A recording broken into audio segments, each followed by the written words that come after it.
as soon as possible so that we can start. Thank you. Please kindly note that setting all of your communication devices onto the vibration side with regular user recognition.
Good afternoon. A very warm welcome, ladies and gentlemen, to the talk show this afternoon. Very happy to see you here. We hope you guys had enjoyed the time being with Vifa Expo this morning. Kính thưa quý vị, buổi chiều ngày hôm nay chúng ta đang có mặt ở đây để tham dự buổi tọa đàm về các vấn đề liên quan đến nội thất, tổng quan thị trường của thế giới cũng như là những xu hướng trong năm mới. Today we have a lot of experts from the international markets, and they will share with all of you guys valuable insights about this topic. So we would like to invite here, and please have a grand applause for all of our distinguished guests. Please welcome Mrs. Alessandra Tracogna, the senior partner from CSIL World Furniture magazine from Italy. Please welcome Mr. Stefan Mielchen, Vice Chief Director from Moebel Markt magazine from Germany. And last but not least, please welcome Mr. Tomohiro Koyama, the Senior Editor from Home Living, Japan. And first, we will meet Ms. Alessandra Tracogna. She will share about the global furniture context, world furniture production and international furniture trade, overview of the market situation in the main geographic areas, the past trends and furniture performance, major challenges and opportunities, as well as the sustainability and other trends shaping the market. And a grand applause to welcome our very first lady and speaker of today.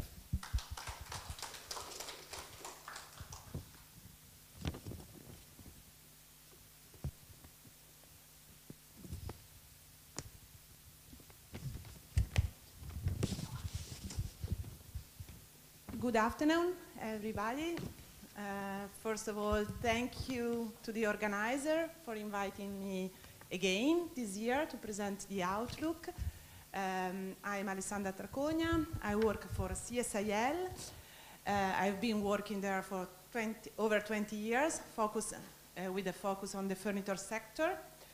And as said before, the aim today is to present you some insights on the global furniture context, the situation in the markets in different areas, some insights on future developments, and qualitative insights on trends shaping the market.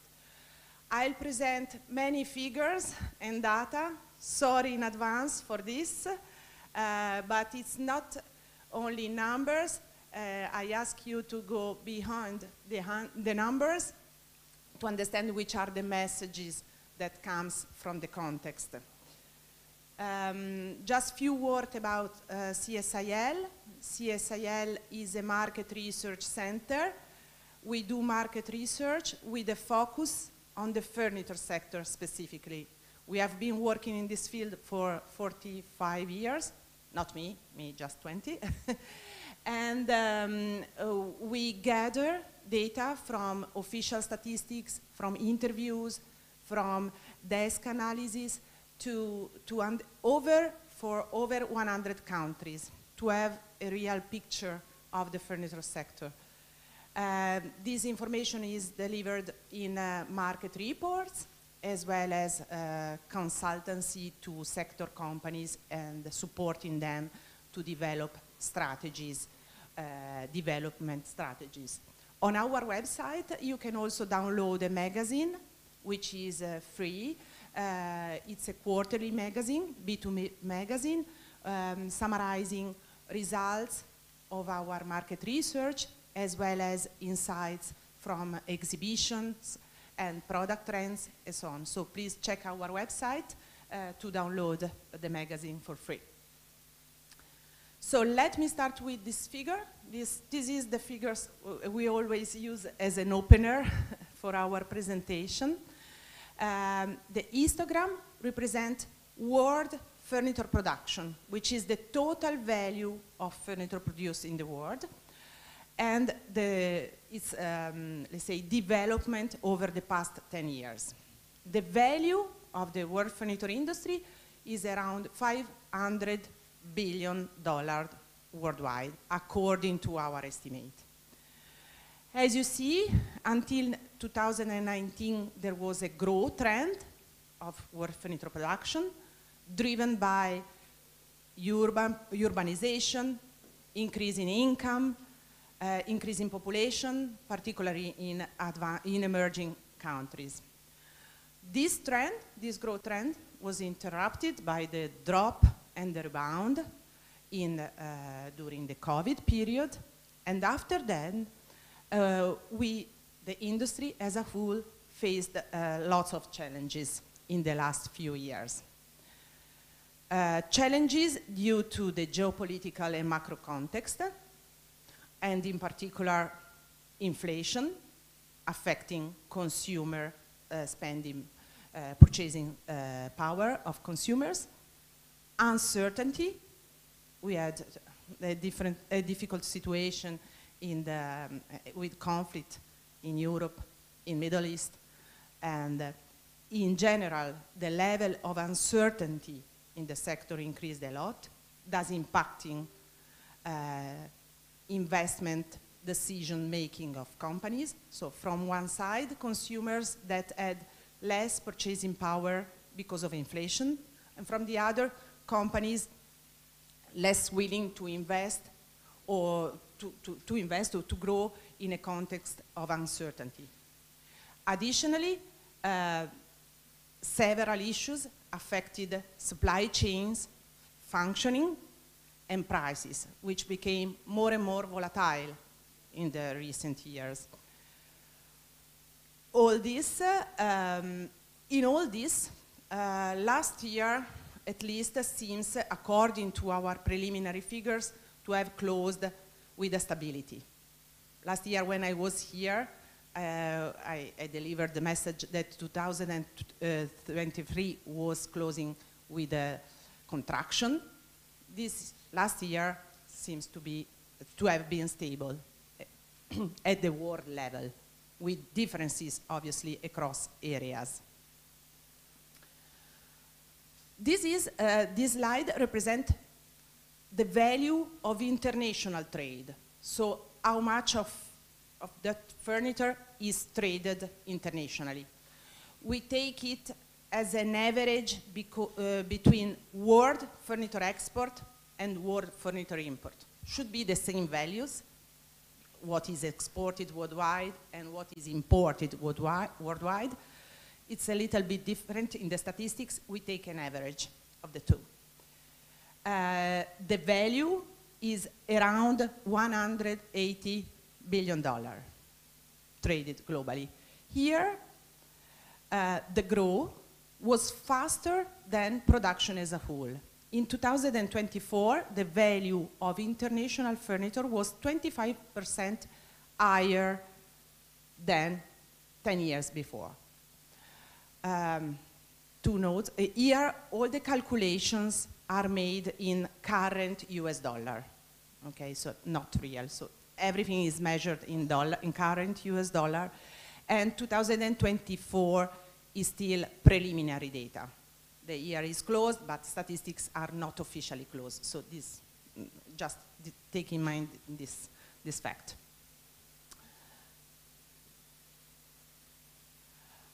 Here, I would like to draw your attention to one important factor. When we say that world furniture production, we have to keep in mind that part of this furniture is produced for the local markets, and part is exported. So from produced in one country and finding markets in another country. The share of exported furniture has been increasing for the last 10 years.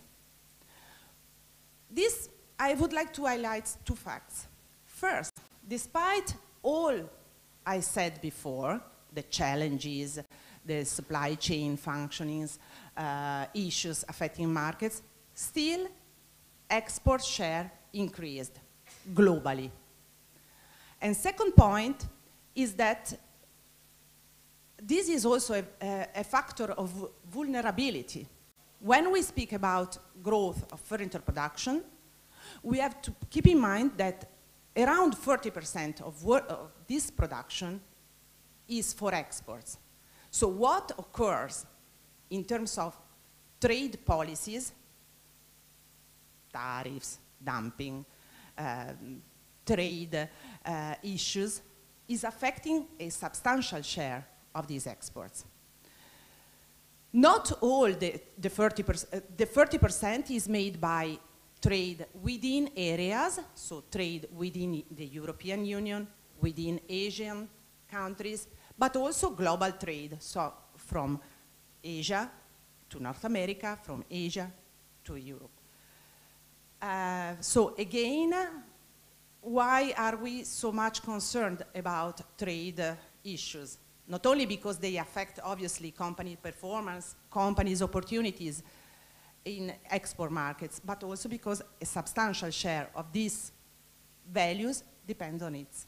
And we have seen that this concerns not only global trade, so what will be done by the US administration in Asia to Asian imports, but also within areas.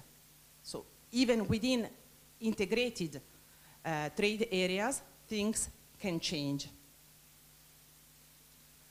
This is another way to see it.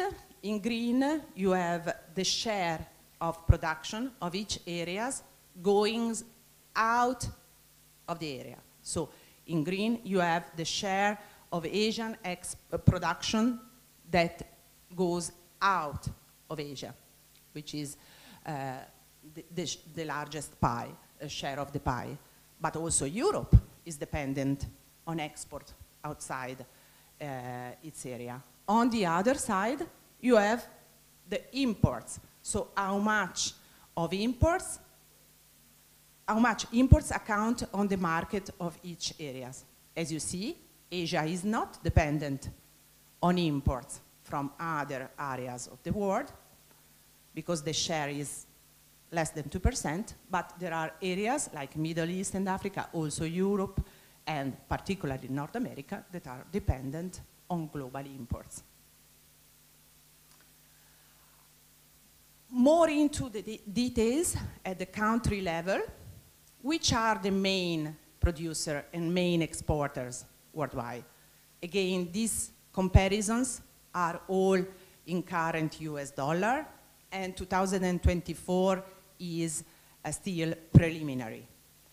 As you can see, the performance of Vietnam in terms of exports is worth of notice if we consider the 2019-24 period.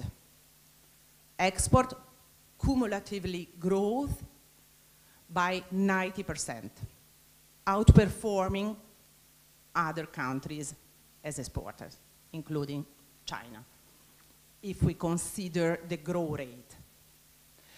On the other side, in terms of production, it is interesting to see the level of growth of India, which is the outperforming country in Asia in terms of production growth, but Indian growth is mainly devoted to the domestic market, to the Indian market. It's not so much important in terms of exports.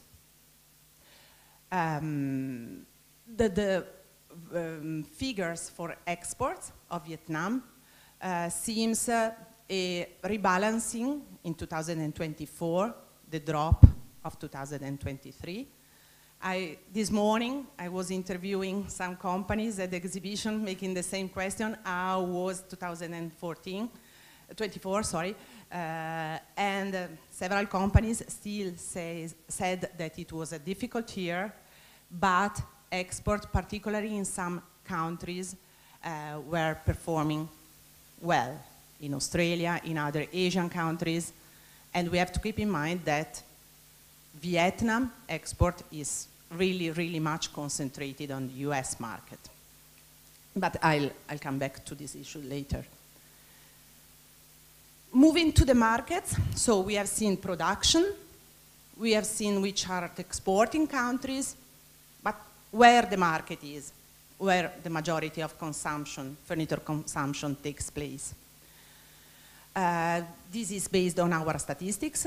The largest consuming area furniture market is in Asia, obviously, with a value of 180 US billion, which is at production prices, so excluding retail. If you want the market at consumer prices, you should double this value, let's say.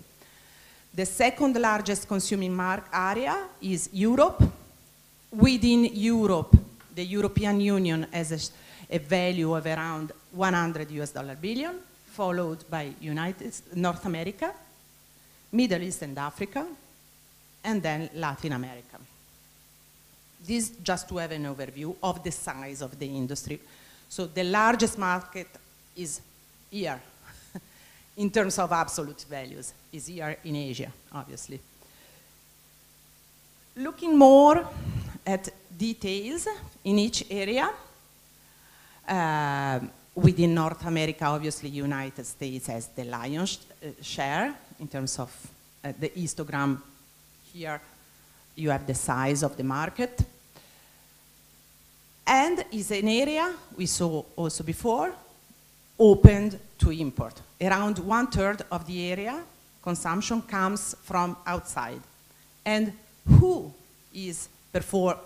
are the largest supplier to North American market, and who is performing better?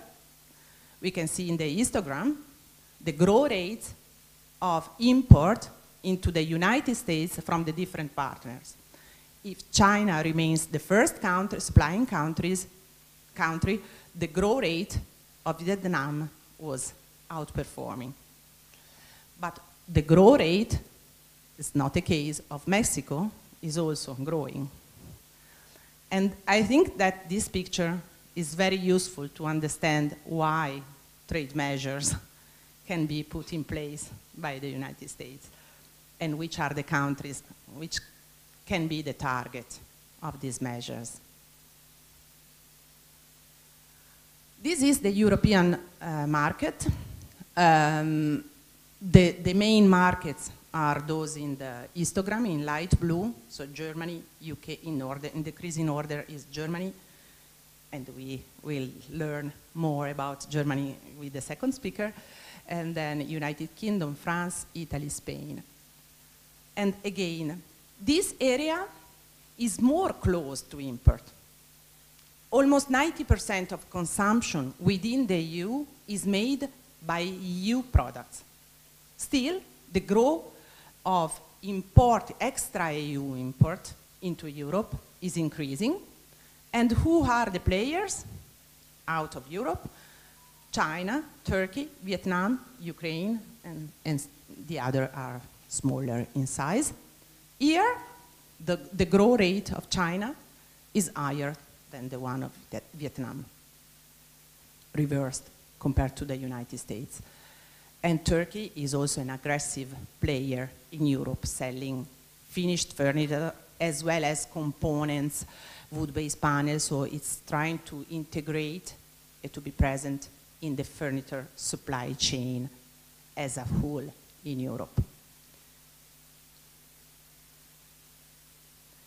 Here is the furniture market in Middle East and Africa. We consider as a geographical area. It's an area where obviously making a generalization is not so helpful, because there are so many countries, each one different from the other, but as a whole, generally, there is lack of supply, so the industry is not so much developed in many African countries, or lacking in the Gulf area. So there are several countries relying on imports for the market. And here, China is performing well. Vietnam is not there in the list. These are 2022 figures, because for import-export statistics, for many African countries, there is lack of figures. But still, even with those statistics, Vietnam is not still in the top list of exporters to the area. And I would say that in 2024, the best performing countries worldwide were, in terms of growth rate, were Emirates, Saudi Arabia. There were countries that, different from the other, were performing growth. So it's an area that has a huge potential of growth for Africa in the long term, for the Middle East and Gulf area in the medium short term. And then this is the situation in Africa, in Asia Pacific. As we said before, the majority of Asian market is satisfied by Asian products. Less than 2% of the market is from extra Asia import. The figures are for the countries performing growth. I deleted the negative figures for the other, just to highlight is another way of presenting. So these are the countries for which cumulative growth in the period was positive. It was confirmed also in the interviews I had this morning. For example, Australia has a good market situation also last year. Vietnam as an internal, during the speech this morning, the opening speech, some of the speaker was highlighting the importance also of the domestic market, so consumption also domestically is positive. And here the issue is really the importance of trade agreements within the area to let's say, to create opportunities for exporters within this area.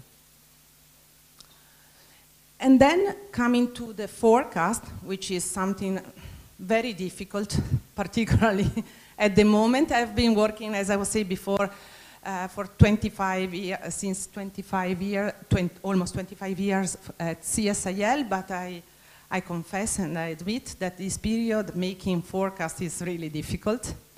It is difficult because there are many factors in the context which are not sector related, but which are affecting the context that are really unpredictable.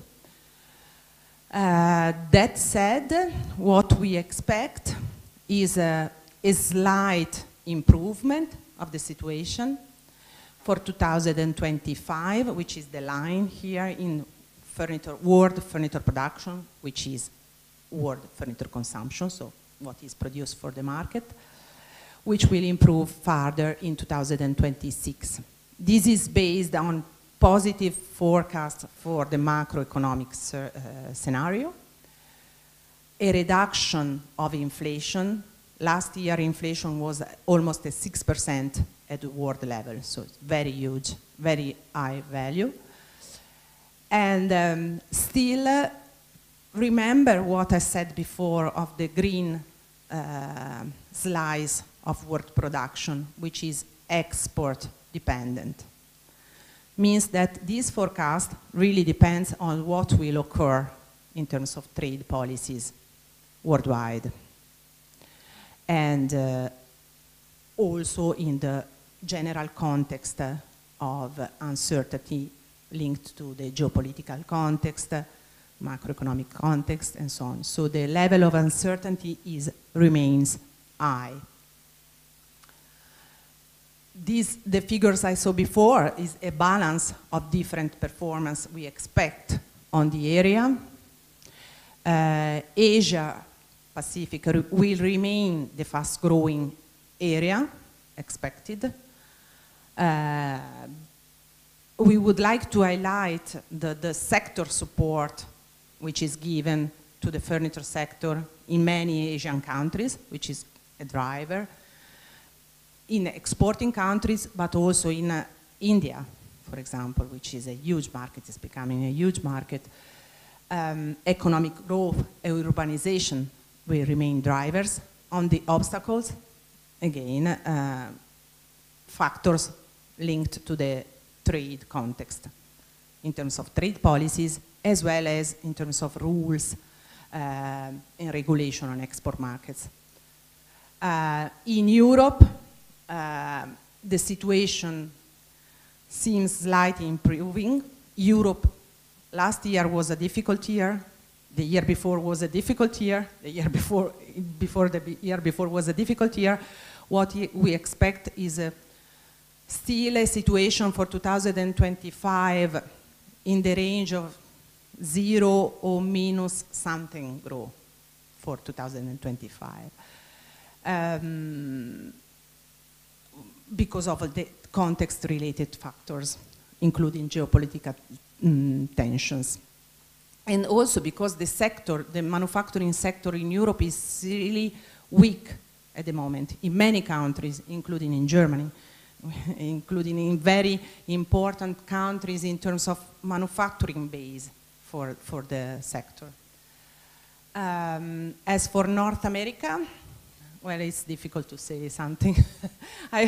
I'm not balanced in a way or another. What we objective factors are that inflation is decreasing, so it's a post-election, so uncertainty of pre-election is now post-elections, but is a market where competition is expected to increase a lot in the North American market. And then, well, for the others, there are several long-term drivers in Latin America and the Middle East, and sharing the same challenges on the context that the other areas are facing. Then, the figures are almost ended, just some qualitative trends. Last year, I already presented this slide on the factors, the long-term factors that are affecting consumer behavior, markets, and the way we live and we consume, and then we assess the market in search for furniture. We highlight several trends, which are, let's say, obvious, but it's useful to recap. Smart living, so having access to smart furniture. Wellness, the importance to comfort and well-being, particularly in sofa, mattresses, in the comfort segment, soft segment. Individualism and the need for having customized furniture.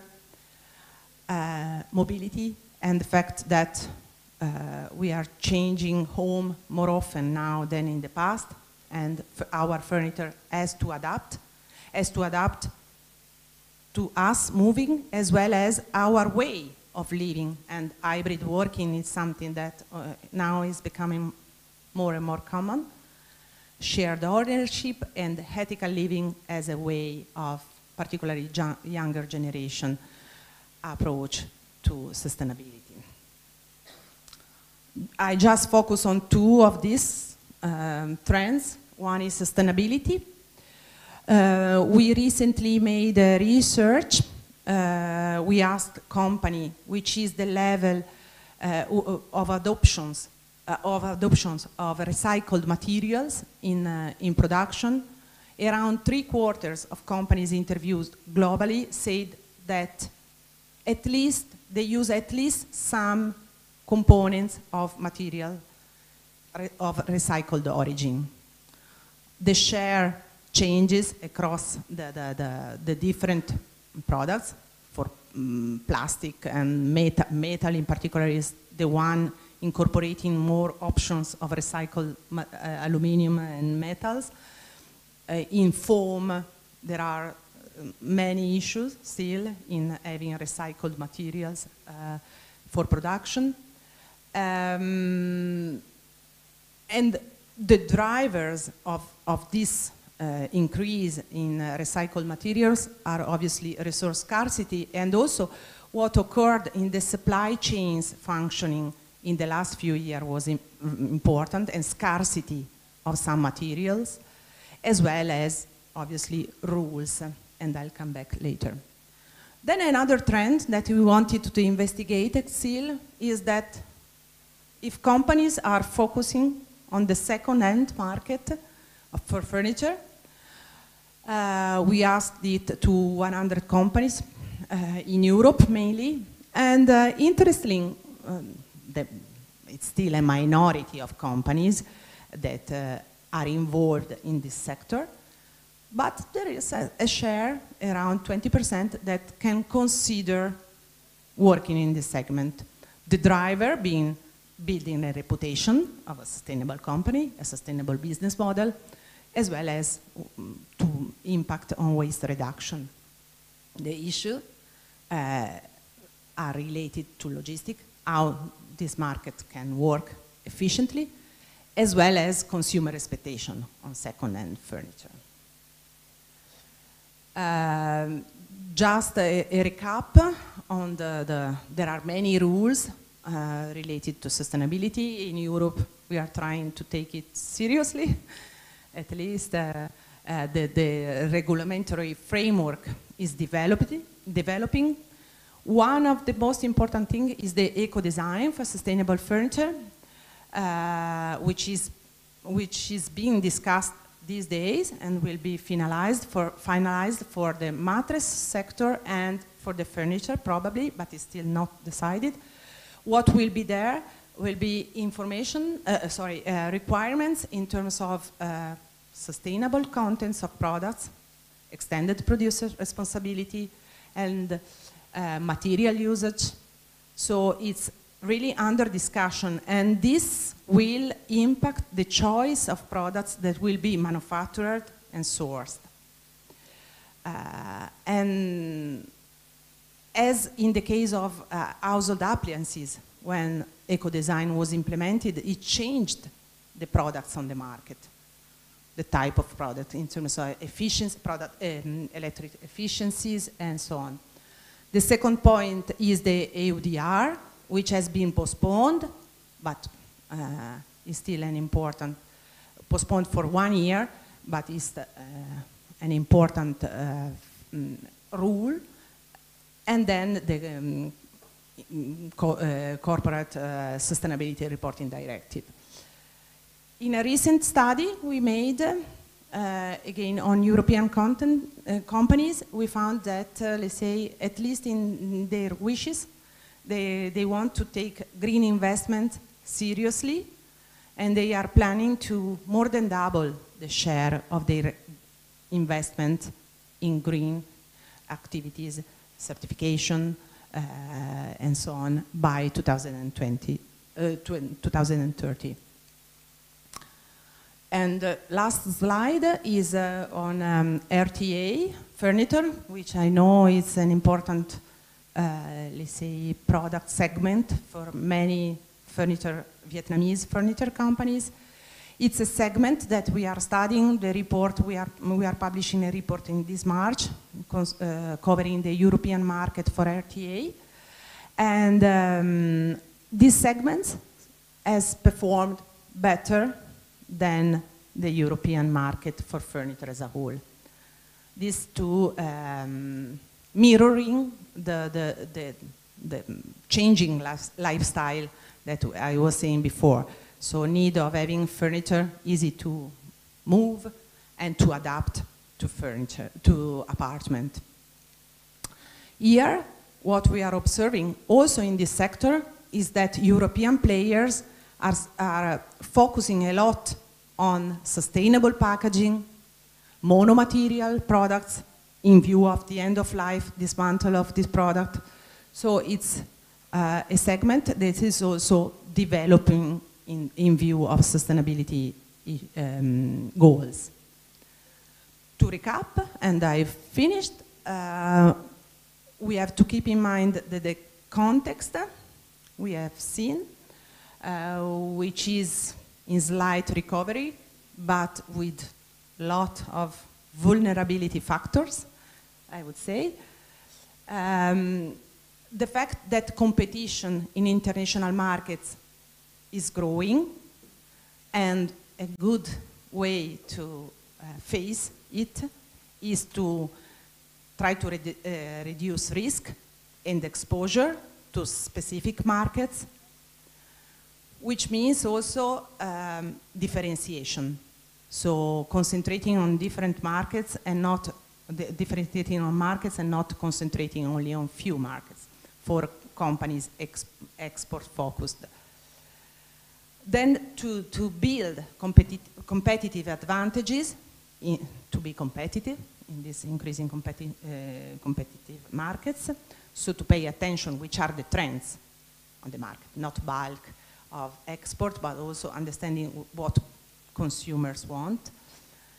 And then to be updated, to remain updated on sustainability requirements in the export markets, because this is becoming really a value added or a comparative advantage a companies can exploit compared to the others.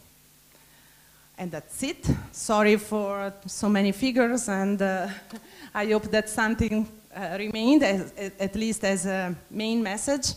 And I give the floor to the next speaker.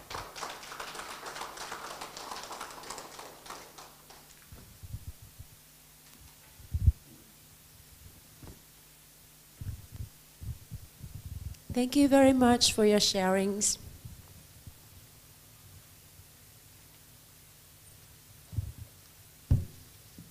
So session 2, we will meet the Vice Chief Editor from Germany. He will share about the market landscape and demand shifts in Europe, leading design trends and sustainability focus, as well as the impact of regulations and economic factors.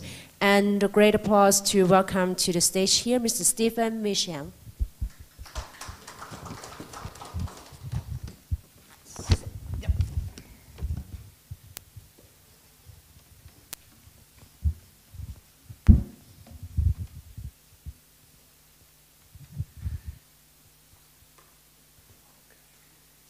Yeah, hello everybody. Good afternoon. Thank you very much for the invitation to the Vifa Expo and the opportunity to speak here. 2 years ago, I was able to give a lecture here for my first time, and I still have very fond memories of that. Thank you for your hospitality, and thank you for your interest in my presentation, and I apologize for reading it from my laptop because I'm not used to do that every day. My name is, as you heard, Stefan Mielchen. I'm the Vice Chief Editor of the German furniture magazine Moebel Markt.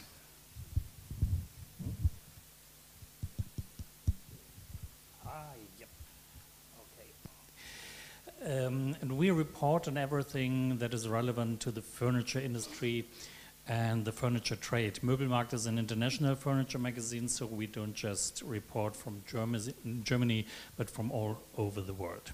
And I have been asked to focus on 3 topics today: market landscape and shifts in demand in Germany and Europe, impact of regulations and economic factors, and leading design trends, and focus on sustainability. So I hope. Okay. I hope I won't repeat too much of you've heard before from Alessandra, but there are some things I think I will repeat. Let me start with a quick look at the figures published by the International Monetary Fund for Global Economic Development this year and next. The IMF expects global economic growth, and it will be lower in the highly developed countries than in the developing and newly industrialized countries. As you can see here, the developing industries are the real drivers for global economic growth. And this is interesting to know when you look at the countries with the largest furniture imports and the largest furniture exports and the global position and economic development.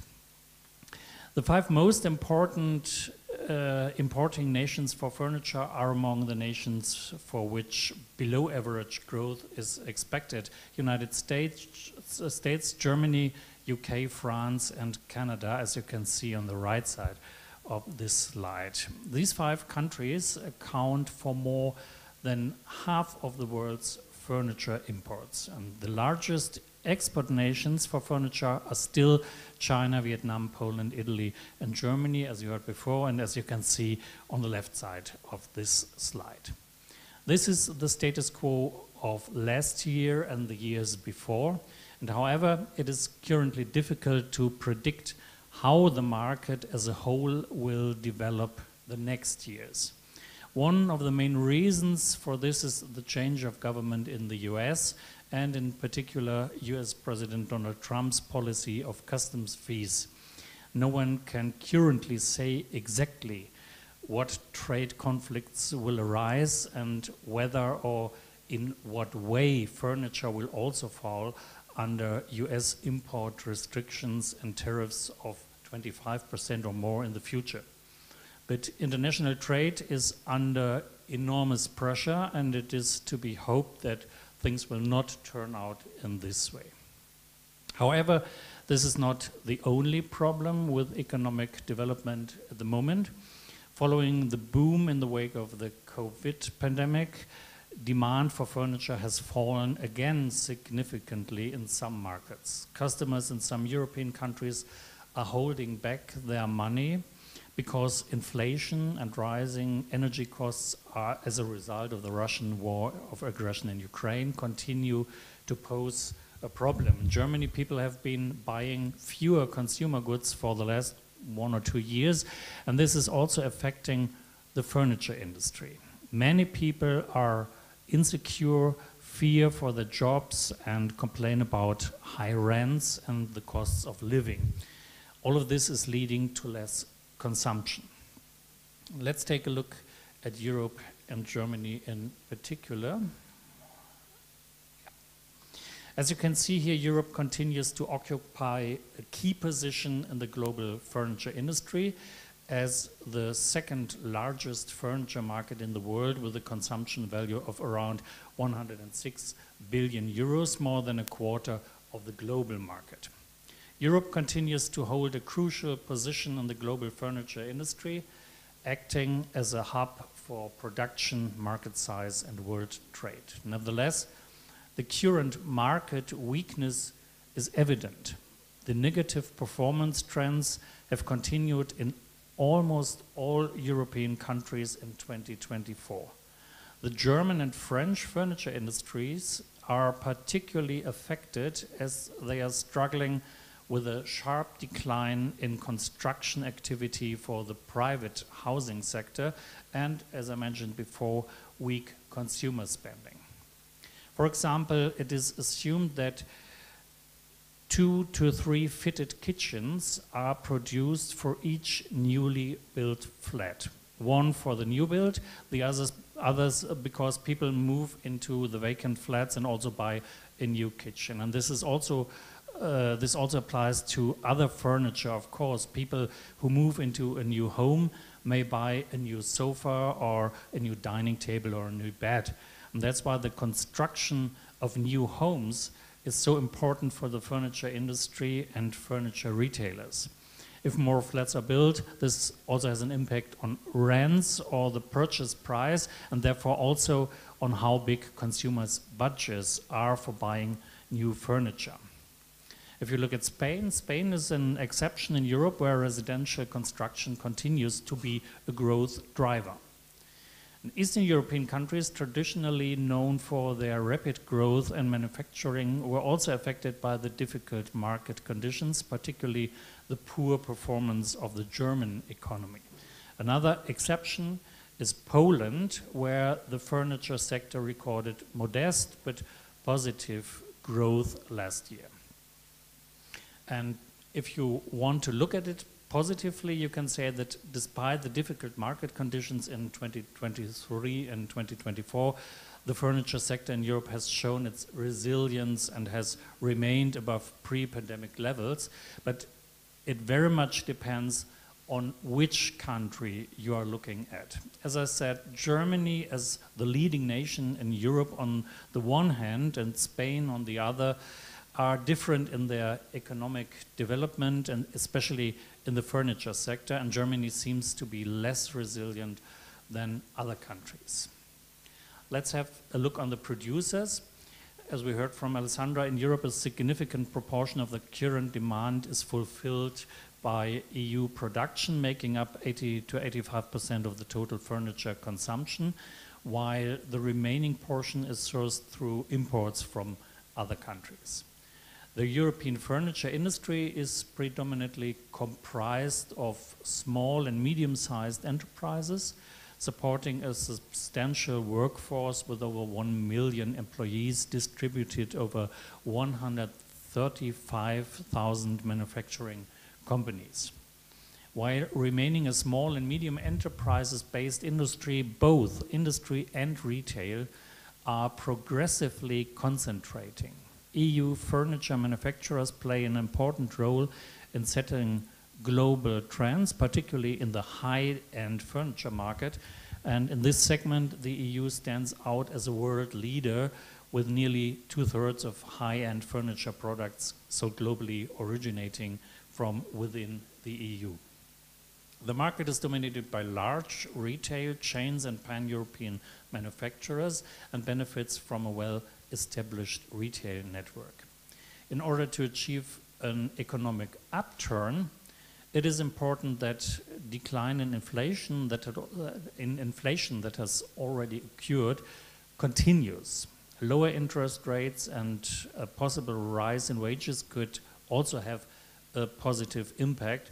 The forthcoming change of government in Germany could also provide fresh impetus, boost consumer confidence, and encourage spending on furniture. But nevertheless, such forecasts are always associated with a high degree of uncertainty. This is because the macroeconomic and geopolitical environment remains volatile and harbors potential downside risks. Although inflation has solved significantly in many European countries, the trend has not yet shifted towards higher consumption and imports as the economic and social outlook remains uncertain. Growth in Europe appears to have reached its low point in 2023, and the IMF's growth forecasts for Europe are 1.5 in 2023, 1.7 in 2024, and 1.7% in 2025. Looking ahead to 2025, the IMF anticipates a further decline in inflation, but recognizes that there may still be adverse effects on the path to price stability. The IMF assumes that consumer prices in the European Union will rise by 2.6% in 2024 and by 2.3% in 2025.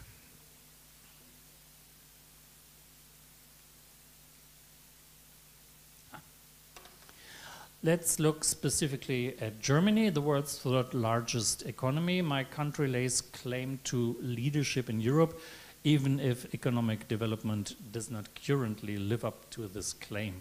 Let's start by looking at the furniture industry. Last year, the German furniture industry turned over 16.4 billion euros, 7.4% less than in the previous year.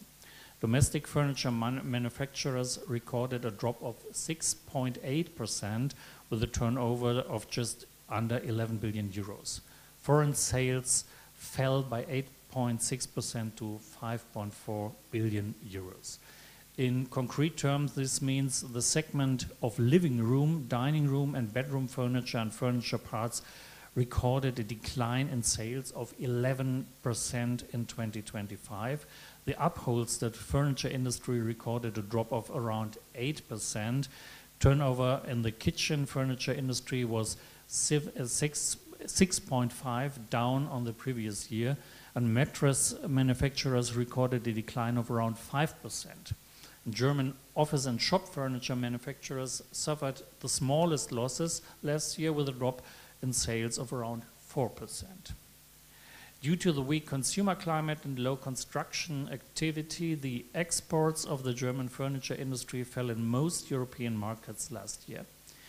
German exports to France, the most important market, fell by almost 7% to around 1 billion euros. Deliveries to Switzerland -6.2%, Austria -8.1%, the Netherlands -11.9%, and the United Kingdom -2.9% also declined. Furniture deliveries to the United States The most important sales region for furniture made in Germany outside Europe were up 1.3 on the previous year at 253 million euros. It remains to be seen whether this will continue in the future. Let's now take a look at the furniture trade and retail in Germany. 2024 was a difficult and challenging year for the furniture trade. The year 2024 was characterized by a large number of insolvencies, declining sales, and the housing crisis. According to current projections, sales in the German home furniture market in 2024 are expected to be 6 to 8% lower than in the previous year. The final figures are not yet available. Driven by inflation and other factors, prices for furniture rose as they did for almost all consumer goods. The high prices for furniture in turn affected consumers who were extremely price sensitive in 2024. As a result, many consumers reduced their spending in 2024 and postponed large purchases such as kitchens and in furniture particular. This gives companies that produce cheaper furniture a chance in the medium term, as the majority of German customers will probably prefer cheaper furniture in the future.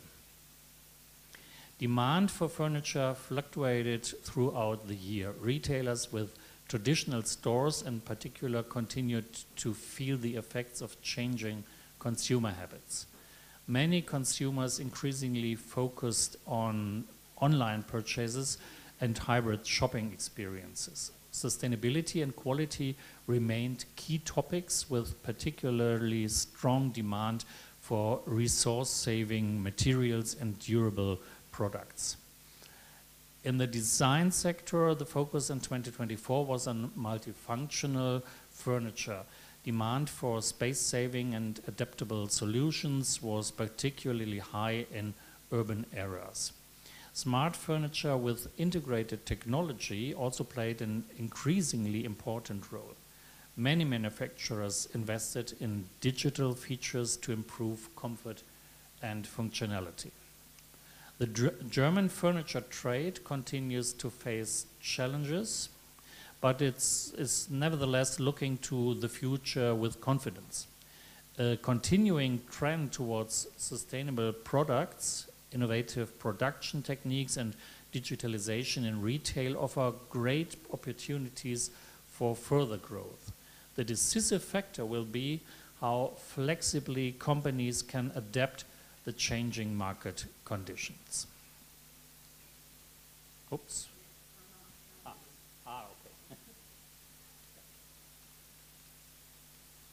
So,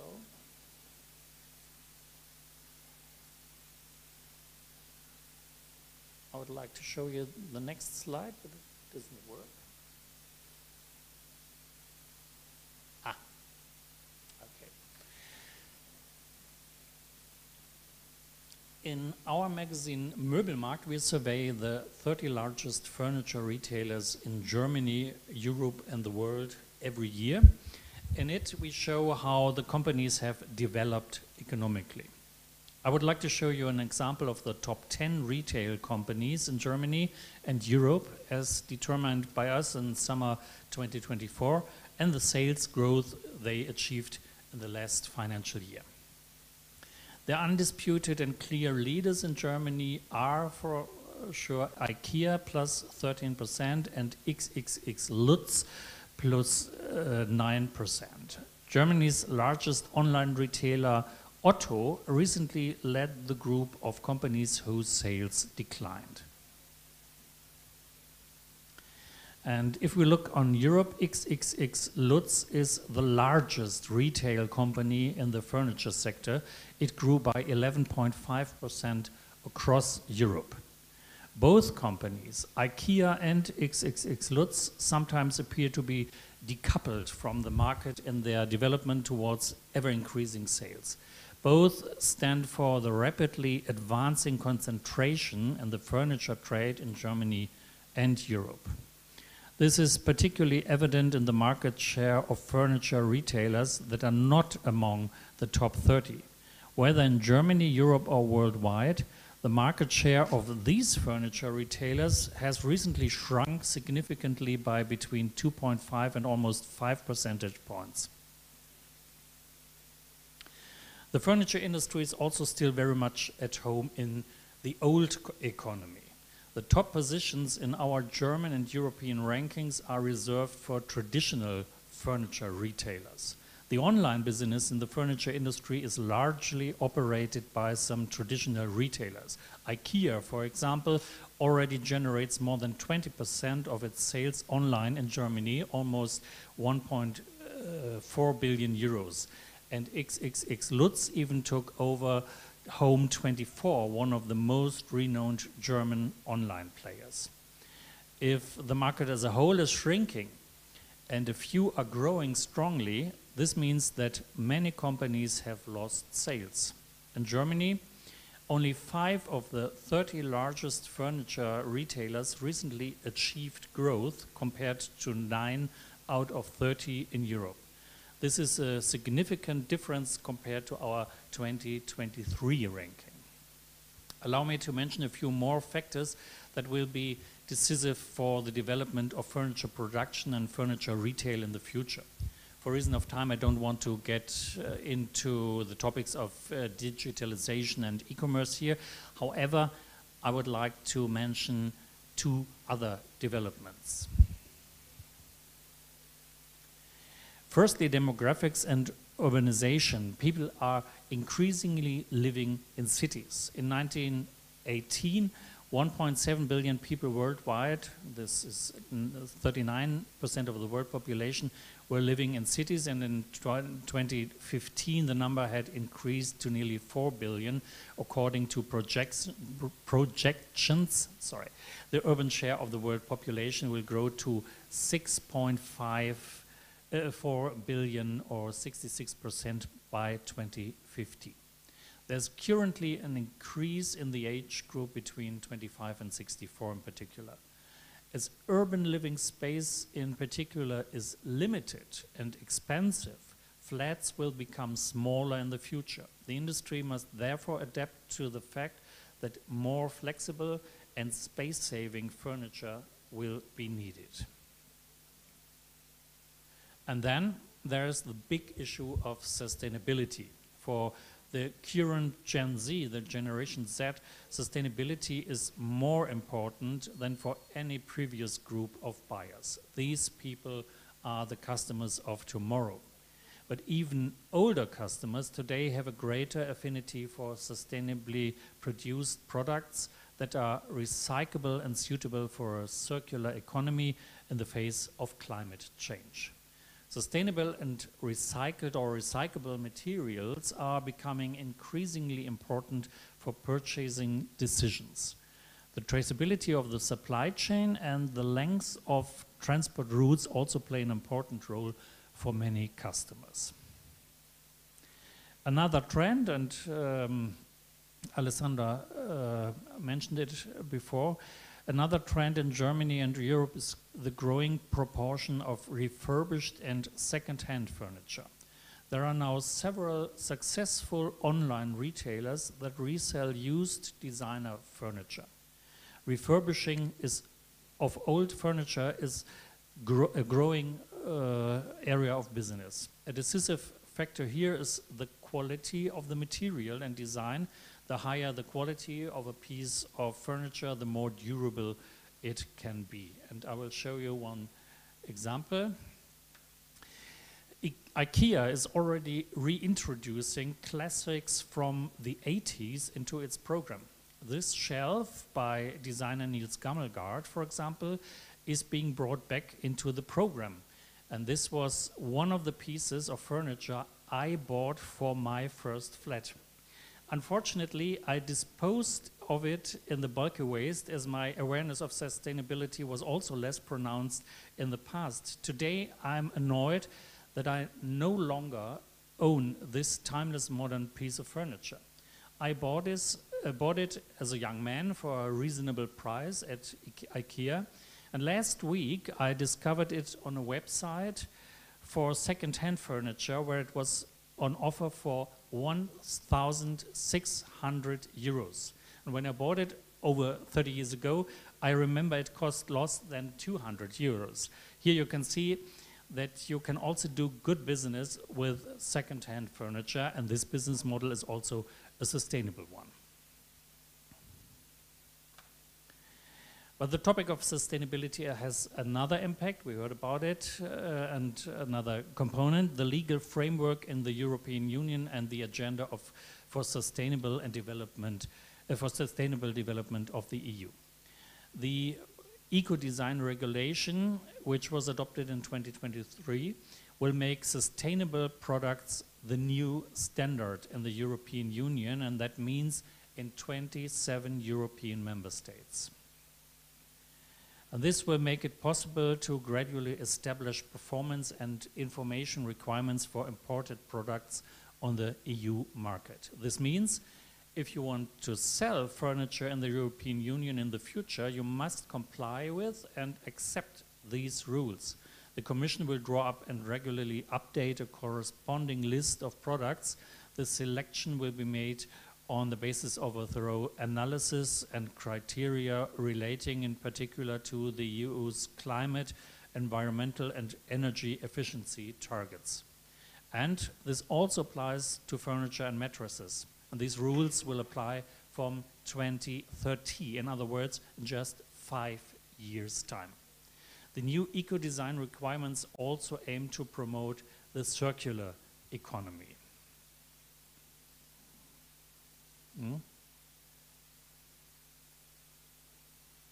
Okay. The following aspects, among others, are to be covered with a circular economy: durability, reusability, upgradability and repairability of products, presence of chemical substances that prevent the reuse and recycling of materials, energy and resource efficiency, recycled content, CO2 footprint and environmental footprint, and available product information, in particular in a so-called digital product passport. We can see it on the next slide. Yeah. In the future, more information on the sustainability characteristics of products will need to be made available, including through this so-called digital product passport, which will enable consumers and businesses to make more sustainable product choices and make it easier for authorities to enforce legal requirements. This passport is a highly visible label on products that provides consumers with quick information on the sustainability of the product. This will not only be useful for consumers, but also for customs and market surveillance authorities. All relevant product information must be stored digitally so that it can be scanned with a QR code or digitally recorded using a data chip. In Germany and Europe, many companies have already set out to work on corresponding solutions. The timetable is very ambitious. The digital product passport will be used for batteries from 2026. This is next year. And it will apply to other products from 2030. More information you can find on the website of the European Commission. You can scan this QR code to get on the website to get more information about the product pass. And now, to come to the end, there is one theme left. I've also been asked to say something about the most important furniture design trends in Germany from my point of view. And to be honest, I'm not really an expert in this field, but let me nevertheless show you what the most important trends for 2025 are from the perspective of the German furniture industry. The first trend I can show you: round kitchens in light colors. The kitchen is becoming increasingly homely with light natural tones such as beige, cream white or light gray. Even built-in appliances such as ovens are now available in beige.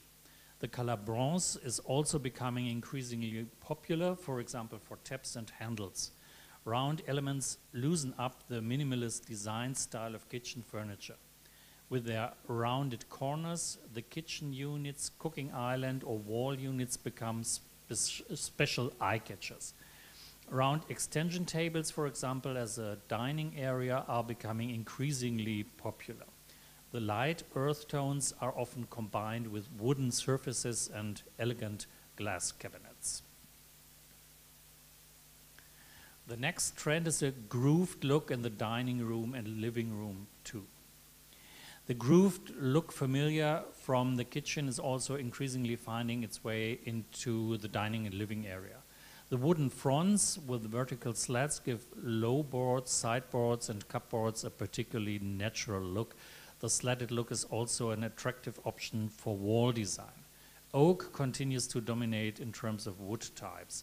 It is not only combined with lacquered surfaces, but recently also with ceramic surfaces.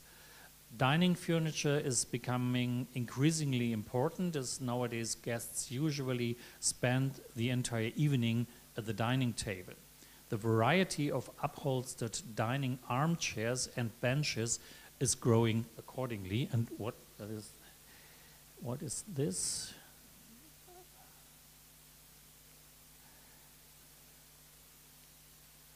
Now here we are in the living room. And now the next trend. No, this is the next slide. As the next trend, we have organic shapes for upholstered furniture.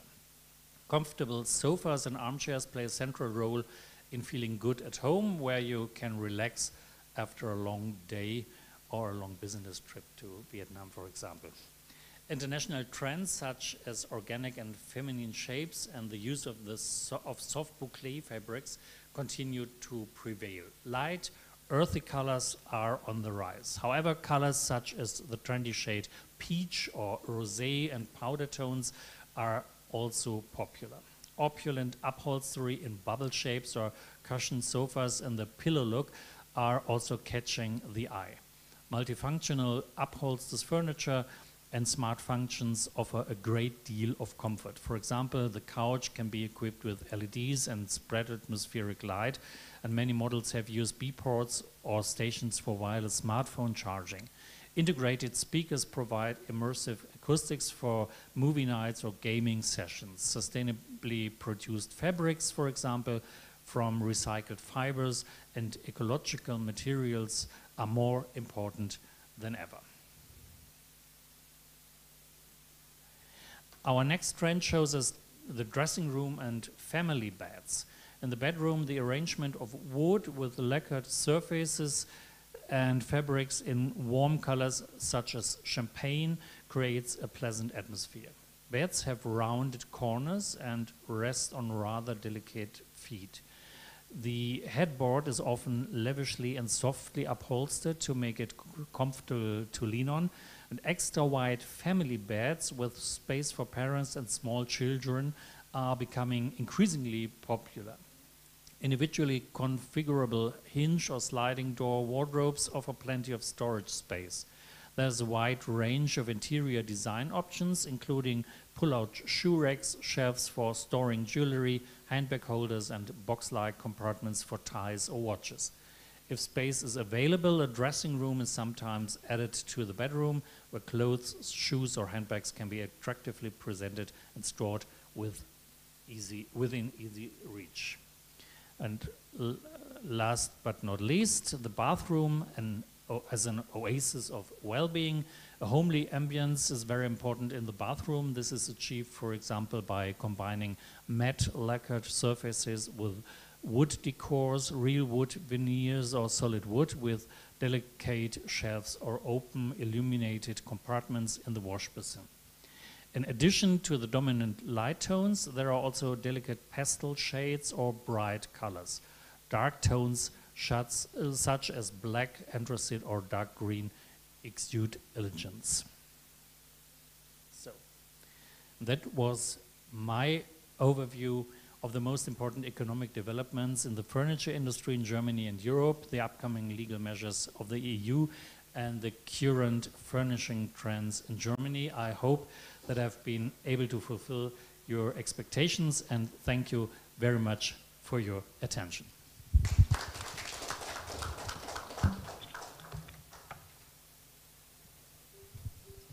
Yeah, we would like to also thank you to you for your presentations.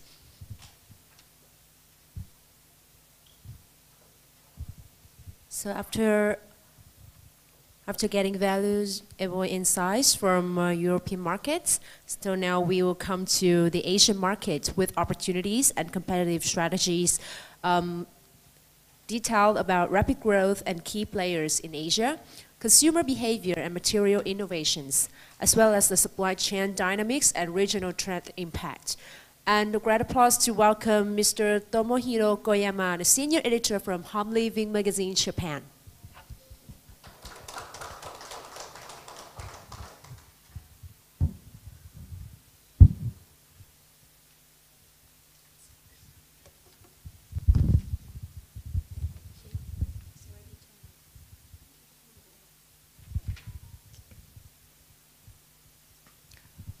どうもこんにちは。日本から参りました、小山智博と申します。ちょっと英語が下手なので日本語で失礼します。通訳の方に訳していただきたいと思います。 Kính chào tất cả quý vị và các bạn có mặt tại phòng ngày hôm nay. Tôi là Koyama Tomohiro đến từ Nhật Bản. Vì tôi không có giỏi tiếng Anh cho nên hôm nay tôi sẽ present bằng tiếng Nhật. 今回そのアジアではなくてちょっとテーマとしては日本の家具業界の現況をちょっとお伝えしたいと思います。皆様のヒントになれば幸いです。 Và lần này tôi sẽ thuyết minh về chủ đề tình trạng về những đồ nội thất ở Nhật Bản. まずそれでは紹介していきます。日本の家具市場は住宅と非住宅に分かれており、住宅市場の昨年の売上高は推定7100億円、非住宅市場は約5000億円です。 Thị trường đồ nội thất Nhật Bản được chia thành hai phân khúc, đó là phân khúc dân dụng và phi dân dụng. Doanh thu năm ngoái của thị trường dân dụng ước tính khoảng 7.100 tỷ yên, và trong khi đó thì thị trường phi dân dụng là 5.000 tỷ yên. 当社ホームリビングの統計によれば、住宅市場の数字は2023年に比べて微減約ちょっと少なくなると推計しています。その代わり非住宅市場はちょっと微増やや増えるという見解です。 Và theo thống kê của tạp chí Home Living của chúng tôi thì con số của thị trường dân dụng được ước tính giảm nhẹ so với năm 2023, và với thị trường phi dân dụng thì là tăng nhẹ, và có tổng thể thị trường được dự đoán là sẽ ổn định hơn. なお、私たちの定義では住宅市場の家具というのはホームウェア、キッチンウェア、ラグなどの雑貨や建物に付随しているような家具、すなわちビルトインファニチャーも含みません。 Và theo như định nghĩa của chúng tôi thì đồ nội thất dân dụng không bao gồm đồ gia dụng, đồ dùng nhà bếp, thảm hoặc đồ nội thất tích hợp như là built-in furniture. Chúng tôi chỉ đề cập đến doanh thu từ các sản phẩm nội thất thuần túy như là sofa, bàn ăn, ghế ăn, giường và tủ. ここでの売上というのはソファーやダイニングテーブル、ダイニングチェア、ベッドなど純粋な家具の売上を指しています。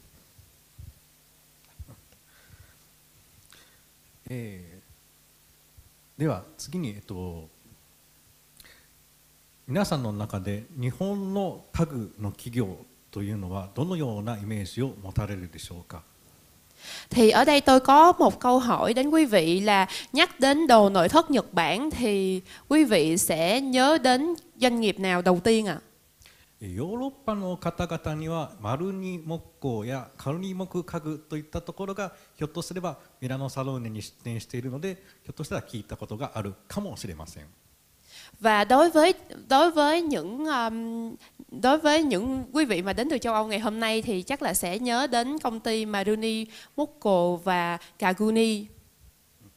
ただしそのような仮木家具なども日本人には全然知られていません。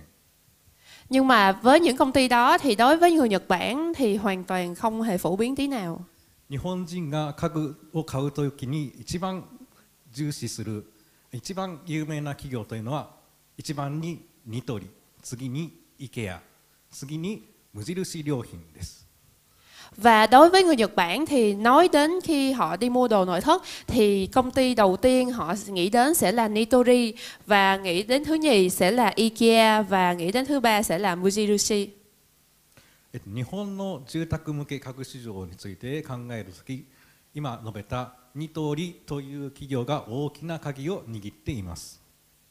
Và khi nói đến thị trường đồ nội thất dân dụng Nhật Bản, công ty Nitori đang đóng một vai trò rất quan trọng và là một trong những tay chơi chính ở thị trường Nhật Bản trong nhiều thập kỷ này. ニトリはこれまで30年ほどにわたって日本の家具業界のキープレイヤーとしてあり続けています。Và Nitori đã giữ vị trí là key player ở thị trường đồ nội thất Nhật Bản trong vòng 30 năm nay. ちなみにニトリの一昨年、一昨年の売上高は約8000億円でしたが、昨年は約7800億円と少し売上の数字を落としています。Và doanh thu của Nitori ở năm kia thì là 8.217 tỷ yên, nhưng mà năm ngoái có một xu hướng giảm mạnh xuống còn 7.854 tỷ yên, giảm 350 tỷ yên so với năm trước. この7800億円のうち約2000億円が彼らのニトリの家具の売上として推計しています。Và trong số 7.854 tỷ yên này, ước tính có khoảng 1.850 tỷ yên là doanh thu đến từ đồ nội thất. つまりニトリは日本の家庭用家具市場の実に4分の1のシェアを握っています。Và điều này có ý nghĩa là hiện tại công ty Nitori đang nắm giữ khoảng 1/4 thị phần đồ nội thất dân dụng tại Nhật Bản. ニトリの売上が落ちた原因は円安により原価が上がったため販売価格に上乗せを行いました。 Và nguyên nhân chính dẫn đến việc giảm doanh thu của Nitori đó là do đồng yên yếu khiến các chi phí nguyên vật liệu tăng và dẫn đến việc tăng giá bán. ニトリという企業は安価で品質の良い家具を提供することで成長してきた企業ですので、販売価格の上昇が与えた販売への影響は他のライバルメーカー以上だったと考えられます。 Và Nitori vốn là một công ty phát triển nhờ cung cấp dịch vụ đồ nội thất chất lượng tốt với giá rẻ. Vì vậy, việc tăng giá đã ảnh hưởng đến doanh số bán hàng của họ và với nhiều hơn so với các đối thủ cạnh tranh.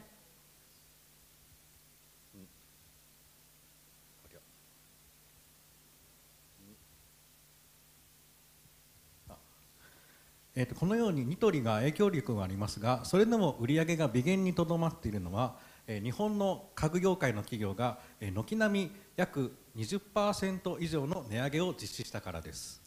Và mặc dù Nitori có chịu ảnh hưởng lớn nhưng doanh số chỉ giảm nhẹ thì là do hầu hết các công ty đồ nội thất Nhật Bản đều đã tăng giá từ 20% trở lên. この値上げはその家具メーカーから端を発して円安やガソリン、それから木材などの物価高の影響で過去5年の中平均で2回以上の値上げを各メーカーが行ってきました。 Việc các doanh nghiệp đồ nội thất Nhật Bản đều tăng giá bắt nguồn từ các nhà sản xuất đồ nội thất do ảnh hưởng của đồng yên yếu, giá xăng dầu và nguyên liệu đầu vào tăng cao trong 5 năm qua thì trung bình mỗi năm có hơn 2 lần tăng giá. 日本の家具企業の中でも安さを売りにしているニトリの値上げはインパクトとしてとても大きく、また他の品質を売りにしているメーカーに一定の購買層が流れたのではないかと見ています。 Và việc tăng giá của Nitori vốn nổi tiếng là sản xuất đồ nội thất giá rẻ đã có tác động lớn và một bộ phận khách hàng có thể đã chuyển sang các thương hiệu khác tập trung vào chất lượng hơn. さて、一方では非住宅市場の好況についてはまずオフィスを中心とした更新の需要が大きな要因です。 Và mặt khác thì sự phát triển của thị trường phi dân dụng chủ yếu là do nhu cầu cải tạo lại văn phòng. 後で写真をお見せしますが、日本では1960年から1973年にかけて高度経済成長期を迎え、東京や大阪を中心に多くのビルが建造されました。Và một lát sau tôi sẽ chiếu hình lên slide. Nhưng quý vị đã biết thì Nhật Bản đã trải qua thời kỳ tăng trưởng kinh tế cao từ năm 1960 đến 1973 với nhiều tòa nhà được xây dựng ở các thành phố lớn như là Tokyo và Osaka. 平均的なオフィスビルの寿命が約半世紀50年と言われており、現在日本の最大の商業区域の一つである渋谷を中心にオフィスビルの再建計画が進んでいます。Và tuổi thọ trung bình của các tòa nhà văn phòng là khoảng 50 năm và hiện nay các kế hoạch tái thiết đang được tiến hành tại các khu vực thương mại lớn như là Shibuya. しかしながら多くの官公庁、役所などを中心にオフィス用のデスクやチェアが数十年の時を経て依然として使われているのが現状です。Và ngoài ra thì có nhiều bàn ghế văn phòng của các cơ quan chính phủ vẫn đang sử dụng sau hàng chục năm nay. オフィス家具は従来のような無機質でグレーで金属素材の製品から近年では脱却が進み、家庭用家具の採用も一部進んでおり、デザインの多様性が取り入れられています。Và do xu thế không lãng phí tiền thuế cho nên chu kỳ thay thế rất là chậm. Trong vài năm nay, việc thay thế các vật dụng phi dân dụng đã bắt đầu được đẩy mạnh và đây là yếu tố tích cực cho thị trường của chúng tôi. Và hơn nữa thì đồ nội thất văn phòng là đang dần thoát khỏi phong cách truyền thống. オフィス家具市場の盛況を如実に示すのが2022年からスタートしたオルガテック東京という展示会です。 Và thay vào đó, các sản phẩm nội thất gia đình đang được áp dụng một phần và sự đa dạng trong thiết kế đang được đưa vào, minh chứng rõ ràng cho sự phát triển của thị trường nội thất văn phòng là triển lãm Orgatech Tokyo bắt đầu từ năm 2022. では少し昨年のオルガテック東京の中から展示の中から少し紹介をしたいと思います。 Và bây giờ tôi sẽ giới thiệu một vài hình ảnh đến từ triển lãm Orgatech Tokyo năm ngoái. 今写真に上げているのが、岡村という、日本のオフィスメーカーのとても大きな企業のブースの一つです。 Và hiện tại là trên hình ảnh trên slide là một gian hàng của một công ty tên là Okamura và công ty này là một trong những công ty rất nổi tiếng về nội thất văn phòng. この画面は1960年代の日本のオフィスの、イメージを展示していました。 Và hình ảnh ở trên slide hiện tại là hình ảnh một văn phòng ở Nhật vào khoảng những năm 1960. しかしながら今現在でも日本の、学校や役所といったところではこのような机が未だに使われています。 Nhưng đến thời điểm hiện tại thì ở Nhật những trường học và những văn phòng vẫn sử dụng những nội thất văn phòng kiểu như vậy.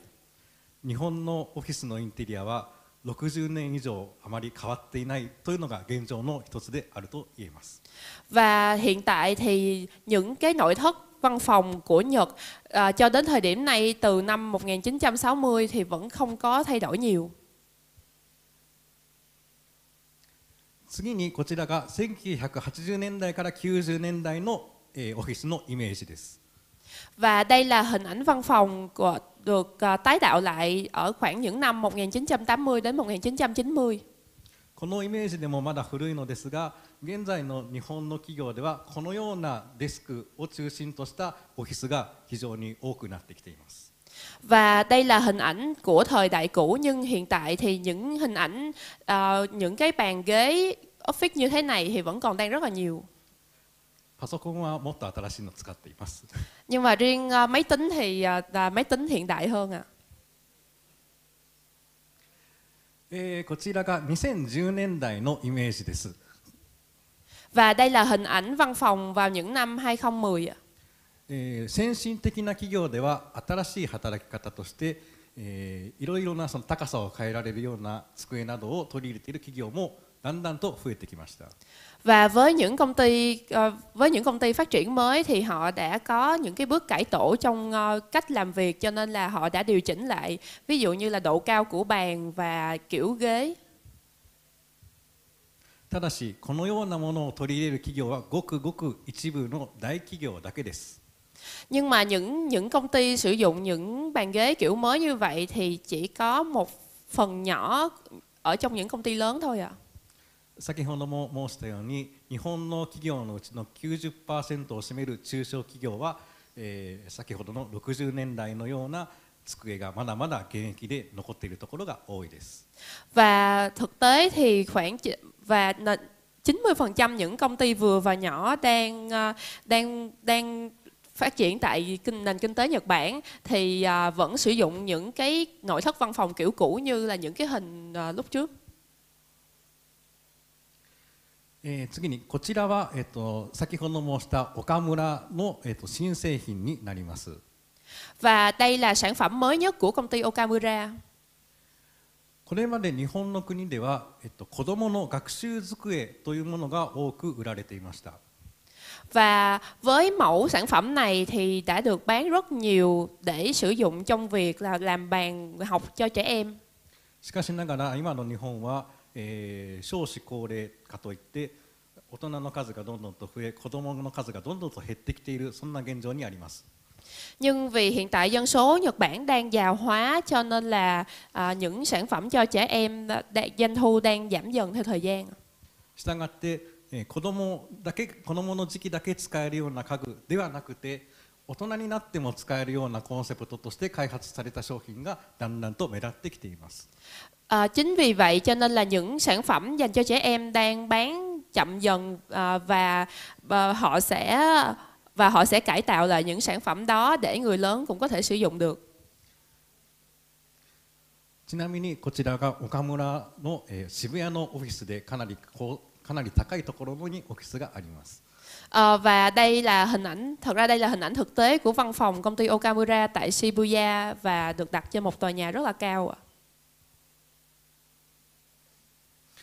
こちらが昨年のオルガテック東京での様子です。 Và đây là hình ảnh của triển lãm Organtech Tokyo năm ngoái. 日本の家具メーカーは、こちらへ出展する企業がだんだんと増えています。 Và trong triển lãm Organtech này thì số lượng các doanh nghiệp Nhật Bản tham gia vào triển lãm đang ngày càng tăng lên. こちら、有名な仮木家具の例です。 Và đây là hình ảnh của công ty Karimotsu nổi tiếng ạ. 次こちらが、オルガテック東京での管理ハウスの例です。 Và đây là một hình ảnh tại Organtech Tokyo về hình ảnh nội thất trong nhà. さて次です。近年多くの家具メーカーが環境問題への取り組みに力を入れ始めました。 Và chủ đề tiếp theo thì trong những năm gần đây thì các nhà sản xuất nội thất bắt đầu chú trọng hơn đến các vấn đề môi trường. 例えばアルフレックスジャパンという会社はソファーを中心としたハイクラス向けの家具メーカーですが、今年からソファーの中のウレタンの一部をバイオ由来のものに変更しました。 Và ví dụ đối với công ty Alfred Japan, một trong những nhà sản xuất đồ nội thất cao cấp chuyên về sofa, họ đã thay đổi một phần nguyên liệu polyamide trong sofa của họ bằng nguyên liệu có nguồn gốc sinh học từ năm nay. しかしながら興味深いことに我々の取材結果によると、このようなメーカーはエンドユーザーの声を受けてこのようなエコフレンドリーの取り組みを推進しているわけではないということです。 Và tuy nhiên điều thú vị là theo kết quả khảo sát của chúng tôi, các nhà sản xuất này không thực hiện các biện pháp thân thiện với môi trường dựa trên yêu cầu của người dùng cuối. 確かに例えばオフィスへの納入案件などではそもそも環境保護 SDGs に向けた取り組みを行っている企業から購買することを求められることはあります。 Và chắc chắn là trong các dự án cung cấp đồ nội thất cho văn phòng có những yêu cầu mua sắm từ công ty đang thực hiện các biện pháp bảo vệ môi trường và đang hướng tới SDGs. しかしながらエンドユーザーが環境保護を前提として商品を買うという動きは良くも悪くも今の日本の家具市場ではまだ見受けられません。 Và tuy nhiên, việc người dùng cuối mua sản phẩm dựa trên tiêu chí bảo vệ môi trường vẫn chưa được phổ biến, ít nhất trong thị trường nội thất Nhật Bản. したがってこのようなエコフレンドリーの取り組みは企業としての倫理観の高まりやイメージの向上といった要素が長期的に成長につながるという考えに基づいていることがわかります。Và những nỗ lực dựa trên quan điểm rằng việc nâng cao đạo đức kinh doanh và cải thiện hình ảnh sẽ dẫn đến tăng trưởng dài hạn. こちらがアルフレックスジャパンの製品の例です。エコフレンドリーの製品の例です。Và đây là một trong những hình ảnh đồ nội thất thân thiện với môi trường của công ty Alfred Japan. 日本の国産材を使うという動きも広がっています。Và hiện tại xu hướng sử dụng gỗ nội địa Nhật Bản cũng đang trở nên phổ biến. こちらの写真のように北海道に工場を持つ管理ハウス社は製造する家具のほとんどを地元の北海道の材で行うことにしました。Và cũng như là trên hình thì quý vị cũng thấy thì đây là hình ảnh của công ty Candy House có nhà máy tại Hokkaido đã sử dụng gỗ nội địa cho hầu hết các sản phẩm đồ nội thất của họ. この管理ハウス社に限らず日本の多くの家具メーカーはアメリカからの木材の輸入に頼っていることが多いです。Và ngoài công ty Candy House ra thì nhiều nhà sản xuất đồ nội thất Nhật Bản đang phụ thuộc vào nguồn nhập khẩu gỗ từ Mỹ. しかしながら日本の広葉樹は決して安くはありません。 Và tuy nhiên thì gỗ của Nhật Bản không hề rẻ chút nào. 小径木であるためテーブルに使うのにも難しい側面があります。 Và do gỗ có đường kính nhỏ, việc sử dụng chúng để làm bàn cũng gặp nhiều khó khăn. しかしながら管理ハウスのようにあえて日本の木材を使うのは日本で調達すれば輸送時の化石燃料消費を抑えられるからというロジックに基づいています。 Tuy nhiên thì những công ty như là Candy House thì họ vẫn quyết định sử dụng gỗ của Nhật Bản. Lý do là việc mua gỗ nội địa sẽ giúp giảm tiêu thụ nhiên liệu hóa thạch trong quá trình vận chuyển.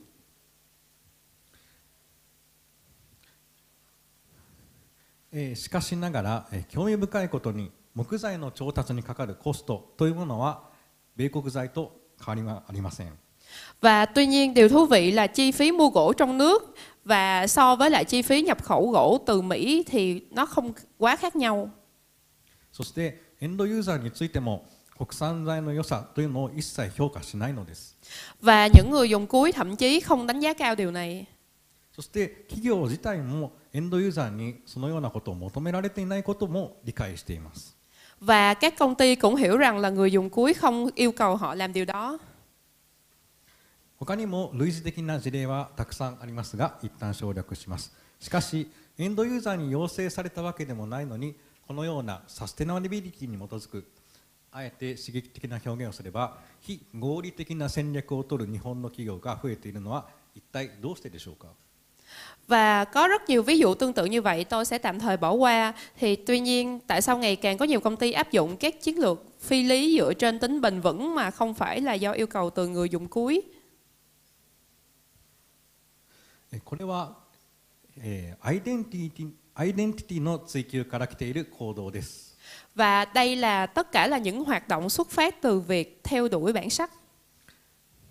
企業としてのフィロソフィー、アイデンティティの確立、訴求こそが長期の繁栄につながる。 Thiết lập triết lý và bản sắc của công ty truyền tải thông điệp đó sẽ dẫn đến sự thịnh vượng lâu dài. Và các nhà sản xuất đồ nội thất Nhật Bản hiện đang bắt đầu suy nghĩ và thực hiện điều này. このようなことを日本の家具メーカーたちが考えて実践に移しています。ではアイデンティティを追求するのはなぜでしょうか。これは Vậy tại sao thì các công ty Nhật Bản lại muốn theo đuổi bản sắc? これは日本の家具メーカーが今、自社による直営店を重視し始めているからです。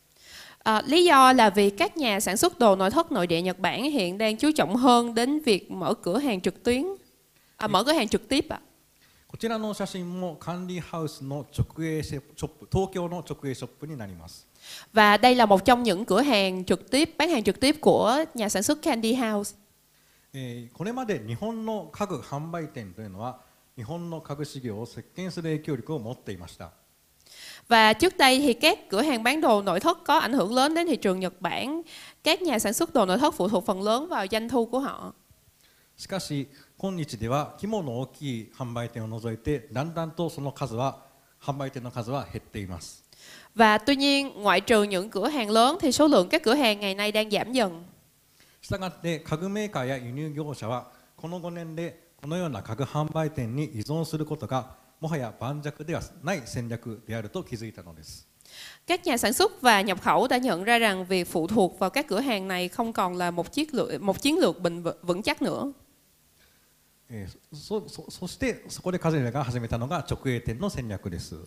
Do đó họ đã bắt đầu mở những cửa hàng trực tiếp của chính mình.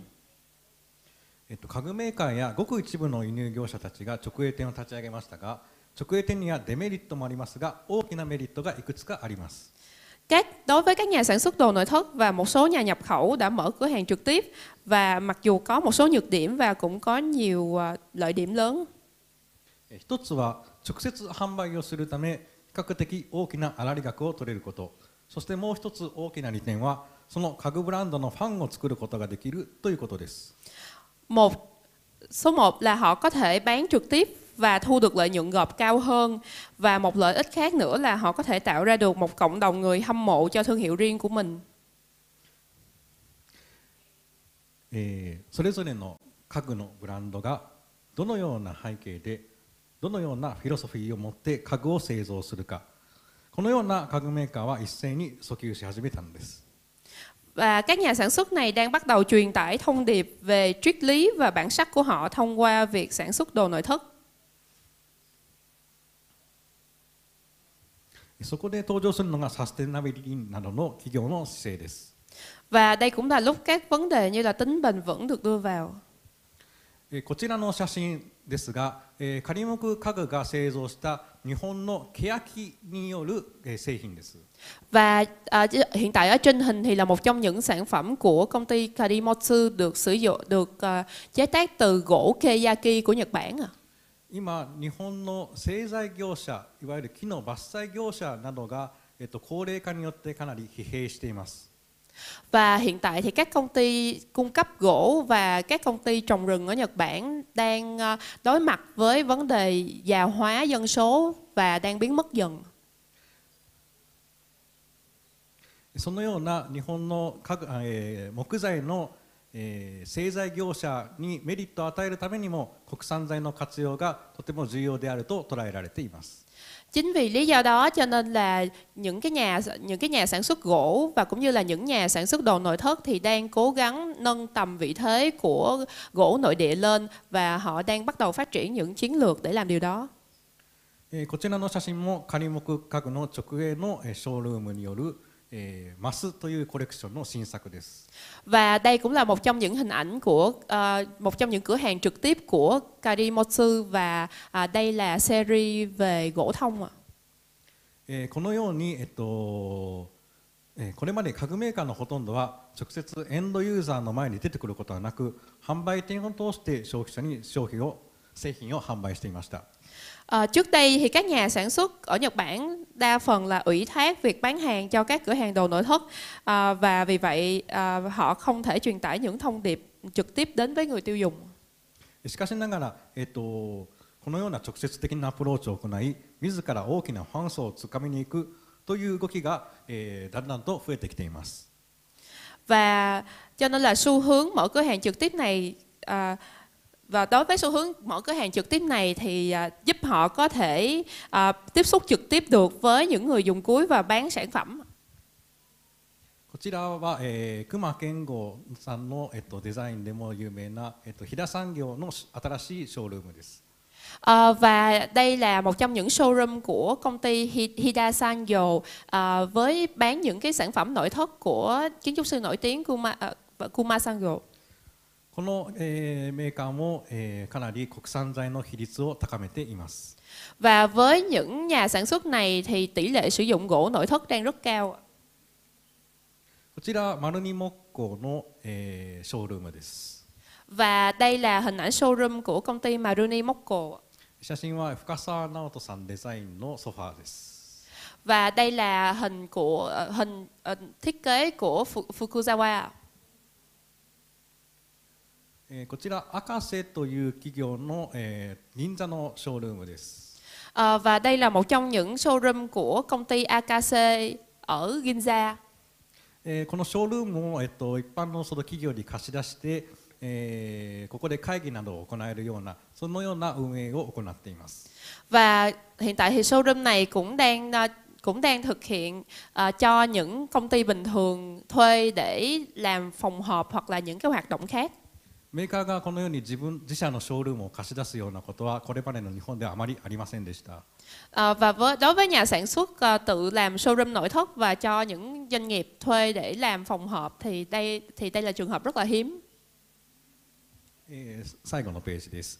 非常に多くの企業が最近では EC サイトの運営に乗り出すようになりました。Và ngoài ra thì rất nhiều công ty đã bắt đầu vận hành các trang web thương mại điện tử EC. 私たちは日本のメーカーと自社ブランドを持つ輸入業者の合計約340社のデータを持っていますが、それによれば174社が自社の EC サイトを運営しています。Và chúng tôi có dữ liệu từ khoảng 340 công ty, bao gồm cả các nhà sản xuất Nhật Bản và các nhà nhập khẩu có thương hiệu riêng. Và theo như dữ liệu đó thì có 174 công ty đang vận hành trang web e-commerce của riêng họ và bán hàng trực tiếp cho người dùng cuối. したがって2024年の末までには全体の 50% 以上がそのような体制を取るに至っています。 Và theo số liệu đến cuối năm 2024 thì hơn 50% các công ty này sẽ áp dụng mô hình này. 現在自社のブランド製品を持つ企業のうち直営店を持つ企業は約110社ですが、そのうちの約 80% が自社 EC と連動した戦略を取っています。 Và hiện tại trong số các công ty có thương hiệu riêng có khoảng 110 công ty có cửa hàng trực tiếp và 80% trong số đó đang áp dụng chiến lược kết hợp với trang web e-commerce. この110社の直営店舗を持つ企業のうち 80% は東京に店舗を持ち、そのうちの約4割が東京の青山エリアに店舗ショールームを持っています。 Và trong số 110 công ty có cửa hàng trực tiếp thì 80% có cửa hàng tại Tokyo và khoảng 40% trong số đó có cửa hàng hoặc showroom tại khu vực Aoyama, nơi đang phát triển tại khu phố nội thất của Nhật Bản. では最後に、単身世帯を狙って成功したベガコーポレーションという企業の事例を紹介します。 Và cuối cùng thì tôi sẽ giới thiệu trường hợp thành công của công ty Vega Corporation trong việc nhắm mục tiêu đến các hộ gia đình độc thân. 日本の世帯数というのは約5800万です。 Số lượng gia đình tại Nhật Bản hiện tại là khoảng 58 triệu. つまりこの数とほぼ同じ数だけ家庭用家具の需要があると考えて良いでしょう。 Điều này có nghĩa là nhu cầu về đồ nội thất gia đình cũng tương đương với con số này. 昨今の日本では結婚をしていない世帯がとても増えています。 Và hiện tại thì các gia đình ở Nhật Bản và sống độc thân đang dần tăng lên. そして若い単身世帯というのが圧倒的な数になってきています。 Và có những người sống một mình và cũng đang dần tăng lên. そしてこのような単身世帯の数が多いことに目をつけ成功している輸入企業も多くあります。 Và với cái số lượng tăng lên hiện tại thì các doanh nghiệp đi theo cái nhắm đến mục tiêu này cũng đang dần thành công. ベガコーポレーションというのは最も成功しているそのようなタイプの企業の一つで、年間160億の売り上げがあり、そのすべての家具を中国やベトナムから調達しています。 Và công ty Vega Corporation là một trong những công ty thành công nhất trong lĩnh vực này với doanh thu hàng năm là hơn 16 tỷ yên và tất cả đồ nội thất của họ được nhập khẩu từ Trung Quốc hoặc là Việt Nam. 日本のこのような単身世帯数は今後もまだまだ増加すると予測されていますが、ベガコーポレーションのようにこの市場を積極的に狙う企業はあまり多くはありません。 Các hộ gia đình độc thân trẻ đang trải qua nhiều giai đoạn và khả năng chi tiêu của họ tương đối thấp. Nhưng mà do đó thì đồ nội thất của họ có đặc điểm là giá cả phải chăng và phong cách hơn, nên là Vega Corporation sản xuất số lượng lớn và nhập về Nhật Bản. 今後このような若年世帯層をターゲットにした家具が少しずつ日本の市場では増えてくるのではないかと予測しています。 Và hiện tại thì số lượng hộ gia đình độc thân tại Nhật Bản dự kiến sẽ tiếp tục tăng lên trong tương lai. こちらがそのベガコーポレーションの店舗の一例です。 Và đây là một trong những showroom của Vega Corporation. ローヤというブランドです。Với cái brand tên là Loya. 日本の若者に、好評な推し活というグッズの、収納の製品です。Và đây là một trong những sản phẩm rất là phổ biến với sản phẩm lưu trữ rất là phổ biến với việc oshikatsu, tức là theo đuổi thần tượng ở Nhật Bản. ベガコーポレーションの社員さんは非常に若いため、このような日本の若者のトレンドをすごく非常に察知しています。Và các đối tượng mục tiêu của Vega Corporation đang ở độ tuổi khá là trẻ, cho nên Vega Corporation cũng đang rất là chạy theo những cái xu hướng nhu cầu hiện tại của giới trẻ.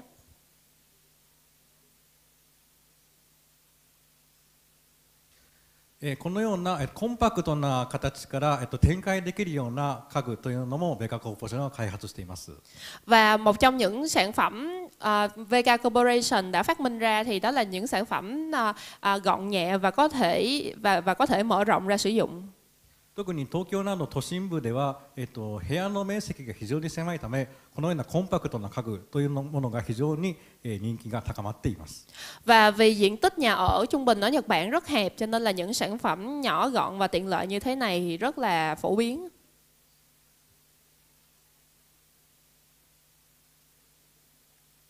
こちらもソファーが展開できるような形のものです。Và đây cũng là một trong những mẫu sofa mà có thể mở rộng ra. このように安価で機能性のある商品というものが今後の日本では非常に人気が高まっていくものと予測されます。Và tôi dự đoán là trong tương lai thì các sản phẩm có đa dụng và giá rẻ như thế này thì sẽ trở thành xu hướng trong tương lai. 以上です。ありがとうございました。Xin kết thúc. Cảm ơn quý vị đã lắng nghe.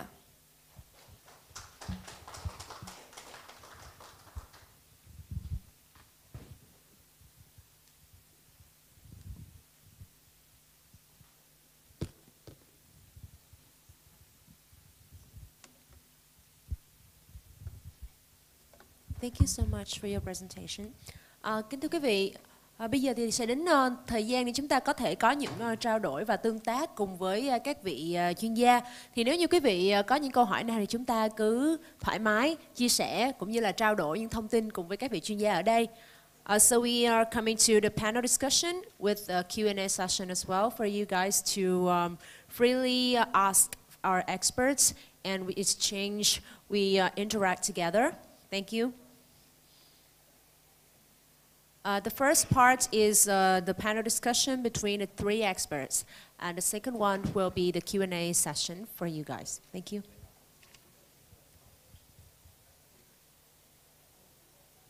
Và bây giờ chúng tôi, and now please welcome back to the stage here our three experts, so that we will have the panel discussion.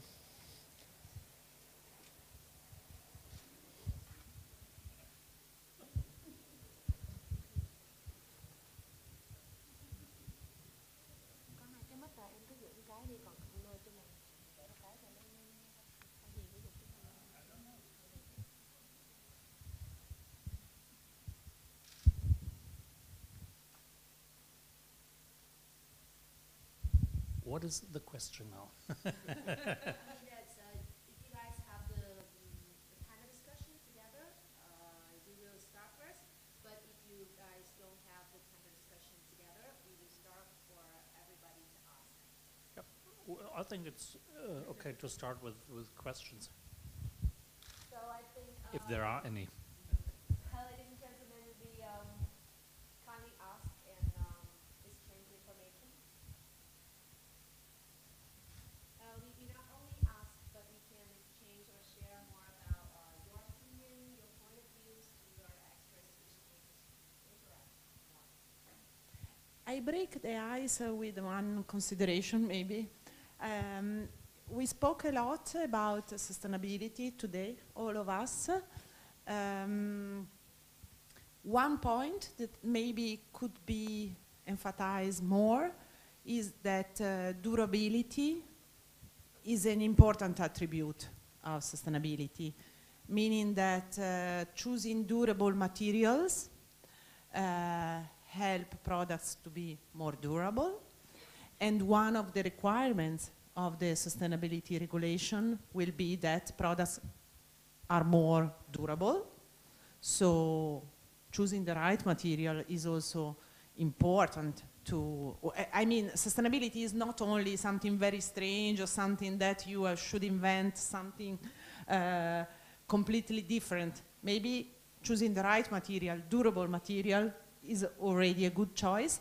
And as was said before, also because then you can have a second life for the piece. If the material is durable, and if a trend towards second-hand market is increasing, then having durable products is favoring also the circular model of second-hand furniture. I don't know, it was, I wanted to add because I had in mind before, but I didn't emphasize enough. And I can add one point, because the last days I've been to the MIFF fair in Kuala Lumpur, and there were many exhibitors, but there were, I saw one exhibitor who was focused on the topic of sustainable materials. And I was really surprised about that. And I think if you want to sell sustainable furniture, you have to talk about it. And I think there are more exhibitors who use durable materials, sustainable materials, but they don't even talk about it. And this is, I can understand that, because there are many customers, for example, in Germany, in Europe, which have a look on these topics and which decide to buy a new mattress, for example, or a new chair or a new whatever, with a view of these aspects. So talk about the good things that you are doing. That is my my tip for you. サステナブルというのはその日本ではあまり日本の消費者にはあまり浸透していないということが、かなり見受けられます。ベトナムの方などはどうなんでしょうかねというのが、私からの素朴な疑問です。ヨーロッパではおそらくサステナビリティかなり発達していると思うんですけども、アジアでは一体どこまでその意識が浸透しているかなっていうのが、一番私にとっても課題ではあります。Và về sustainable, về phát triển bền vững thì có thể là một khái niệm rất là phổ biến ở châu Âu, nhưng mà ở Nhật Bản thì đối với lại xã hội Nhật Bản thì họ không có quan tâm đến cái tính bền vững của đồ gia dụng nội thất lắm. Thì mà bác cũng muốn hỏi là đối với lại thị trường châu Á thì mọi người nghĩ sao về vấn đề sustainable?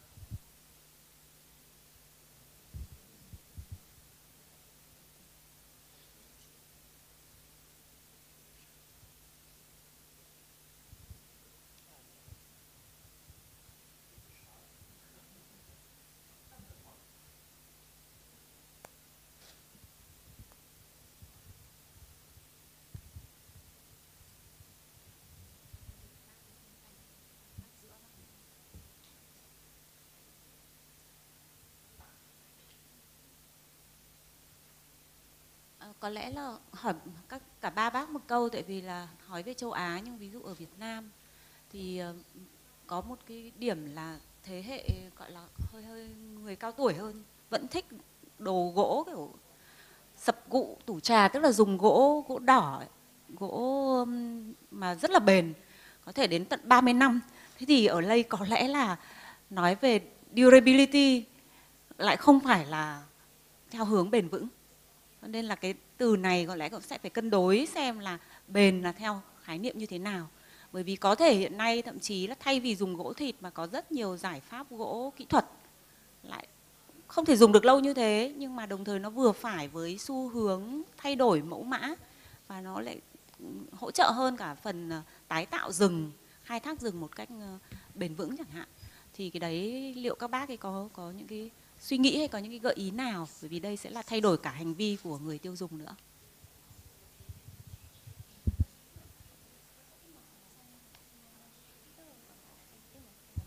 Maybe question for each of you.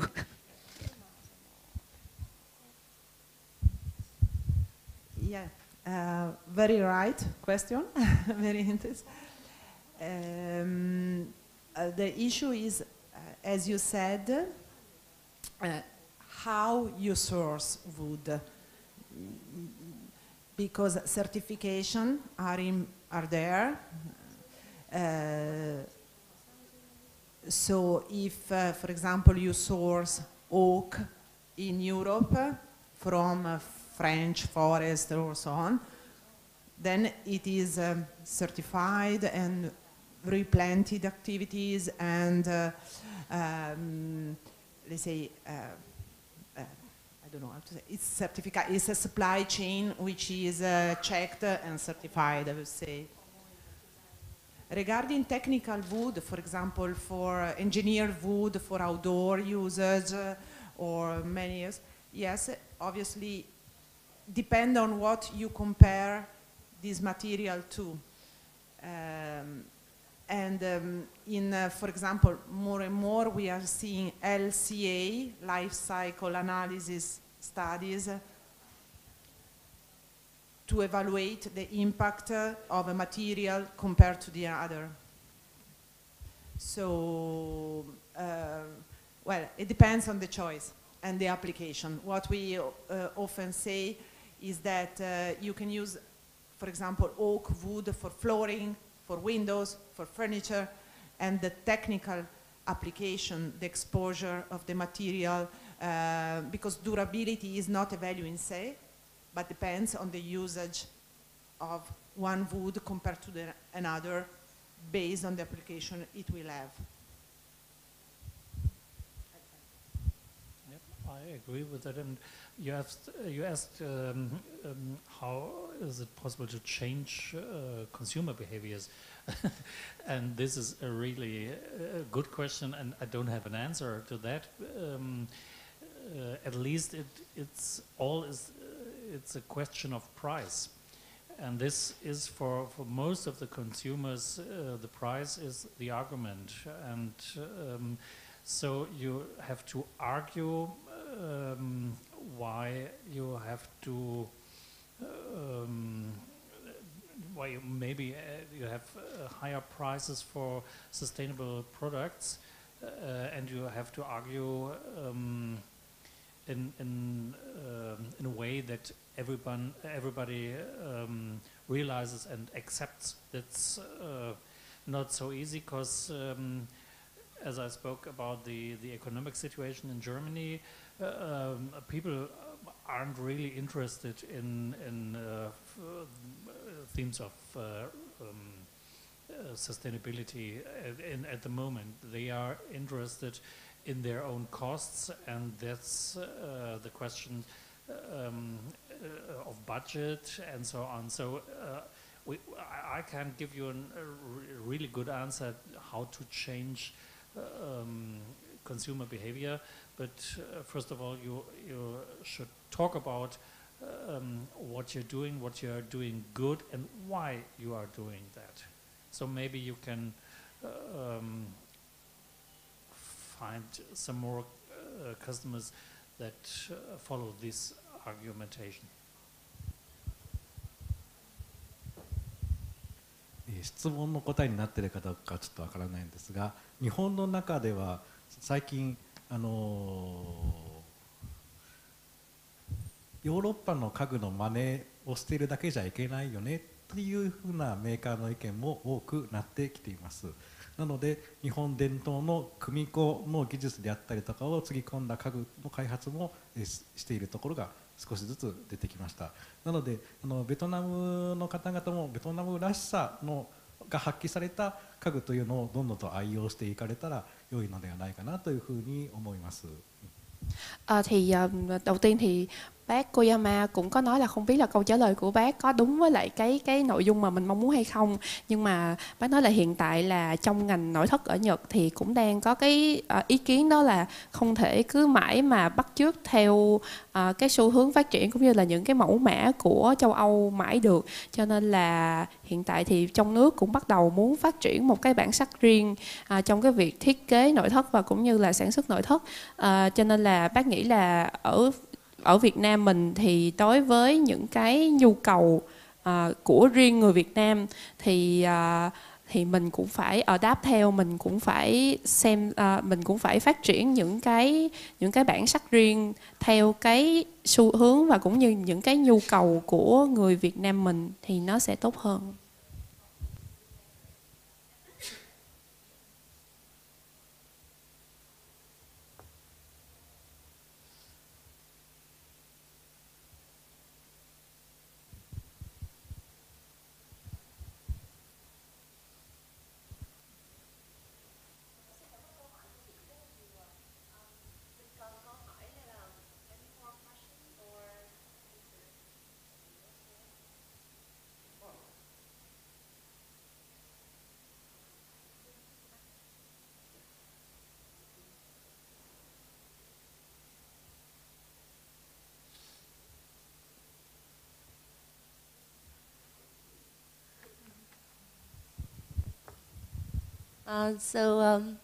I hope that you guys had great time being here together with our experts, with the insights, with the new trends, with the new informations from our experts here.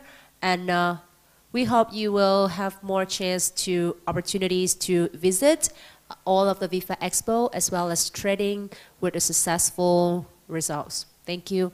Thank you once again for coming here today. Thank you, our expert, huge thank and with gratitude to all of you. And we really respect your valuable insights you're bringing here today. And all of you guys, thank you for your presence one more time. We wish you all the days in Vifa Expo with happiness, success, and health. Thank you.